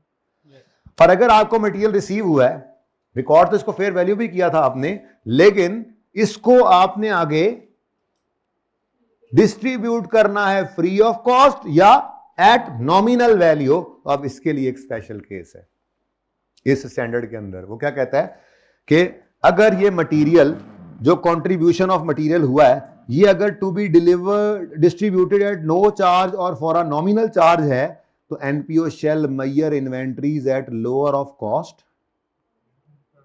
हाँ जी, यहां पे IS2 से इसने डिपार्चर इख्तियार कर लिया, ठीक है। सिर्फ इस इन्वेंट्री के बारे में, इस मटेरियल के बारे में जो आपको रिसीव हुआ है, material contribution in the form of material receive हुआ है, कोई चीज रिसीव हुई है और वो चीज आगे आपने फ्री ऑफ कॉस्ट बांटनी है या बहुत नॉमिनल अमाउंट के ऊपर बांटनी है, तो उसका रूल क्या है, इस इन्वेंट्री को आपने रखना है लोअर ऑफ कॉस्ट और current replacement cost. Current replacement cost किसे कहते हैं जी? पैनाडोल के 10 पत्ते किसी ने हमें दे दिए, पुराने उसके पास पड़े थे, अभी उनकी कोई 6-8 महीने एक्सपायरी रहती है, ठीक है। तो 10 पत्ते अगर आज हम खरीदने जाएं, ठीक है, उनकी कॉस्ट तो लेस से हमें वो 0 पड़ी है, ठीक है, क्योंकि वो तो मुफ्त में दे गया, या कुछ 5-7 रुपए हमने उसको दे दिए हो ऐसे ही, ठीक है। लेकिन इसको अगर आज बाजार से खरीदने जाए 10 पत्तों को, तो ये 100 रुपए के मिलेंगे, ठीक है। अब इसकी कॉस्ट जो है वो 0 है, तो फिर हम इसको किस पे रखें जी? लोअर पे, यानी 0 पे ले जाएं। इस तरह का मामला है, यानी कि लोअर ऑफ कॉस्ट और करंट रिप्लेसमेंट कॉस्ट क्या होती है जी? अगर आज बाजार से जाके इसको खरीदें तो कितना पड़ेगा, इसका क्या मिलेगा, ठीक है।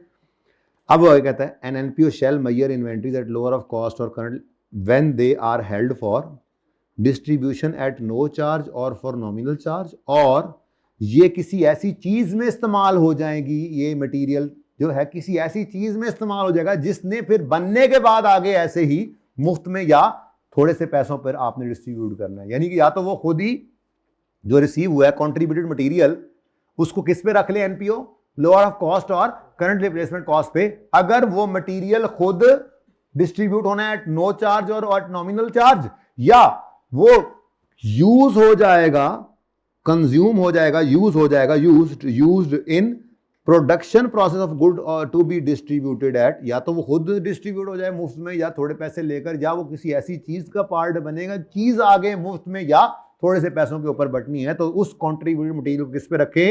लोअर ऑफ कॉस्ट और करंट रिप्लेसमेंट कॉस्ट। ये वो सवाल के अंदर, गुची वाले के अंदर जो है ना, ये वाला पॉइंट था, ठीक है। ये बिल्कुल यही वाली एग्जांपल इस तरह से। तो देखो ये एग्जांपल अब समझ में आती है कि नहीं। और उसके बाद कलेक्शंस का पॉइंट है, बस पीपीई है, उनकी मेजरमेंट है और कहानी खत्म है। इतनी सी बात है, थोड़ी सी हिम्मत कर लेते हैं, ठीक है ना। अगर संडे भी तो है ना। अच्छा जी, तो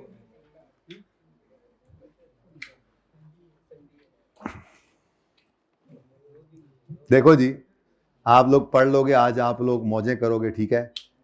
सुनो जी, चलो ये होमवर्क कम कर देता हूं आपको। ये देखो, medicine for all is an NPO which provides medicine to communities living in under developed areas at nominal charges. It has following inventories: Panadol, Neuberol, Imodium, Motilium, Rigix. अब ये सारी हमने खरीदी हैं खुद, जबकि पैनाडोल कोई हमें पकड़ा गया था, ठीक है जी, और हाँ खुद खरीदी हैं एनपीओ ने। अब एनआरवी क्या है? प्रोवाइडेड एट नॉमिनल चार्ज, यानी कि एनआरवी यहां पर क्या गिवन है जी? ये नॉमिनल चार्ज है कि इतने का हम इसको बेच देते हैं, ठीक है जी। अब अगर ये एट नॉमिनल चार्ज हमने बांटनी है, तो इसकी इन्वेंट्री तो किस पे आनी चाहिए? लोअर ऑफ कॉस्ट और, तो मुझे बताओ जी, इसकी एनआरवी तो वैसे ही नहीं लेनी। अच्छा, एनआरवी तो किसी सूरत में ही नहीं लेनी, ये तो था ही नहीं ना, ये तो धोखा था, ये तो साइड पे कर दो ना, क्योंकि लोअर ऑफ कॉस्ट और एनआरवी तो है ही नहीं, ठीक है। हाँ, ये इन दोनों में से है रूल लोअर वाला, तो यहां पर कॉस्ट तो 2600 है, मुफ्त में आई है तो ये लोअर नील पे आ गई। फिर 24,000 लोअर है, फिर 12,000 आजमाइश में पड़ गए, ठीक है, चलो इसको एक को काट दो जी। फिर 14,000, फिर 18,000, ठीक है जी। अब मुझे बताइए कि आपकी इन्वेंट्री की क्या वैल्यू आनी चाहिए। कैलकुलेटर पकड़े तो 0 + 24 + 12 + 14,700 + 18 इज इक्वल टू 94,700। ठीक है। अच्छा, कलेक्शंस पढ़ा दिया हुआ है आपको। यहां पर सिर्फ आपको ये बता दूं कि आप सिर्फ पहले पॉइंट को याद रखें, उसके साथ दो बातें याद पढ़ लेते हैं। Collections are work of art, historical treasures और similar assets that are held for public exhibition, education और research, held for, protected, cared for and preserved, protected, cared for and preserved, and subject to an organizational policy that require any proceeds from their sale to be used to acquire other items to be added to collection or for direct care of existing collection। तो ये तीन शर्तें collection के लिए होनी जरूरी है। Number 1, इनको होल्ड किया गया है लोगों को सिर्फ दिखाने के लिए, एजुकेशन के लिए, रिसर्च के लिए, कोई कदीम नुस्खा जात हैं, इनको प्रोटेक्ट किया जाता है, इनकी केयर की जाती है, इनको प्रिजर्व सेव किया जाता है। और ऑर्गेनाइजेशनल पॉलिसी क्या है इनके बारे में, जिसको कलेक्शन कहना ना, उसके बारे में ये ऑर्गेनाइजेशनल पॉलिसी होनी चाहिए। क्या कि दैट रिक्वायर एनी प्रोसीड, अगर इनको कभी बेचा है तो any proceed from their sale to be used to acquire other item, जो इसी कलेक्शन वाली हेडिंग में आप ऐड कर सकेंगे। ये बताया था ना आपको कि ये पैसे भी आपने यूज करने हैं यहीं पे। फिर although items is meeting definition of collection exhibit the characteristic of assets, they are excluded from definition of PPE and intangible। इनको PPE और intangible में शामिल, ये भी बात बताई हुई है आपको, ठीक है। collections are made up of items that are often rare and unique, they have cultural and historical significance, although collections are usually held by museums or galleries, other NPOs may also have items that meet definition of collection। for example NPO की library में कोई बहुत rare book है, ठीक है, जो collection है, regular library material however would not usually meet the, लेकिन वो बात तो खा नहीं गया। यहां पर लिखो साथ ही शो, मैंने वहां पे भी लिखवाया था, जिसके बारे में क्या लिखवाया था जी, show separately in non current assets, ठीक है जी, और separately from other non current assets, ठीक है जी, in statement of financial position. और यूज कहां पे, शो कहां पे करना है, नॉन करंट एसेट में करना है, ठीक है। दूसरी बात, इनको हाँ नॉर्मली डेप्रिशिएट नहीं किया जाता, नॉर्मली नॉट डेप्रिशिएटेड। ये भी पता है आपको, तकरीबन 1.5 सफ़े के ऊपर इसने पिछली पहले जो है ना वो कलेक्शंस के बारे में लिखा हुआ था, अब सिर्फ 3 पॉइंट्स छोड़े, आई के अपने कुछ चेंजेस किए। पैनाडॉल क्या, लोअर ऑफ कॉस्ट और रिप्लेसमेंट कॉस्ट। तो लोअर तो कॉस्ट है ना, असल में कॉस्ट, हाँ कॉस्ट तो इसमें थी नहीं ना बेटा, कॉस्ट तो इसमें है ही नहीं। हमें कितनी कॉस्ट पड़ी है, हमें कोई कॉस्ट पड़ी नहीं है, हमें कोई कॉस्ट, तो कॉस्ट पड़ तो सकती है ना।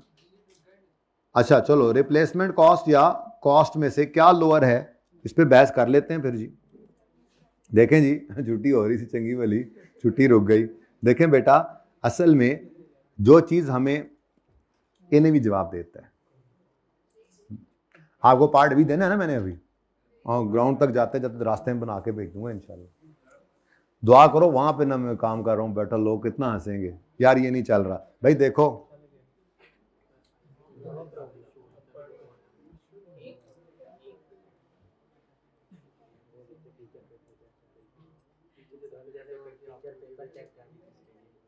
फिर, अच्छा, लो जी, नहीं मैं नहीं एडा चंगा। हाँ सुनो भाई, देखो ये मेरे से गलती हो गई, मेरे से गलती हुई है।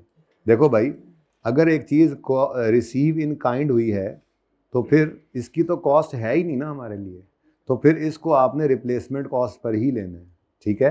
हाँ, अगर इसकी आप कहो जी फेयर वैल्यू क्या है, मतलब ये बिकेगी कितने की, उसको छोड़ दो, ठीक है। आपने नॉमिनल वैल्यू पर देना है, इसको छोड़ दो, बस आप रिप्लेसमेंट कॉस्ट पे ले लो, ज़्यादा बेहतर है, ठीक है। इसके साथ लिख लो भाई, ओके। अगर कॉस्ट होती कोई, हमने कुछ पैसे लिए होते तो फिर लोअर पे ले लेते हैं, ठीक है। अच्छा जी, पीपीई रह गया बस। अब देखो क्या रह गया। अच्छा चलो, अच्छा सुनो सुनो तो सही, घर से कर लाना बेशक, इसमें रीड ऑनली है, ठीक है बस। अब सुनो, इसके सारे एमसीक्यूज होमवर्क में हैं, इससे आगे नहीं पढ़ना आपने, इससे आगे नहीं पढ़ना। ये फॉर्मेट है, ये फॉर्मेट है, देखो फॉर्मेट है, देखो फॉर्मेट है, इससे आगे और प्रैक्टिस क्वेश्चन शुरू हो गए। तो हमने कहीं पे होमवर्क लिखा था, हमने कहीं पे होमवर्क लिखा था, वह वहीं पे जा रहे हैं हम। और यहां पर अकाउंटिंग स्टैंडर्ड्स फॉर एनपीओ कुछ भी नहीं दिया यार आपको तो होमवर्क में। एक क्वेश्चन दिया है पास पेपर, 2 दिन है ना, थोड़ी सी हिम्मत कर लो, दिया था ना 11, लेकिन इसका पार्ट बी आना है। आई वुड सजेस्ट कि सिर्फ पार्ट बी ले लेक्चर ले लेना, टाइम जरा बच जाएगा। अगर किसी को लगता है कि हम कर सकते हैं दोनों काम तो फिर कर लें। बहरहाल मैं जरा डर रहा हूं टाइम। बहरहाल पास पेपर कौन सा, और दूसरा क्या है जी, ये अभी आखिरी वाला जो रीड ओनली सारा है वो खुद कर लेना, ठीक है ना। तो रीडिंग ऑफ थ्योरी, और तीसरा है ऑल। ये इंशाल्लाह कल मैं इनको खत्म कर दूंगा। ये 2 चैप्टर्स भी साइड पे होंगे मंडे को, ठीक है। फिर सिर्फ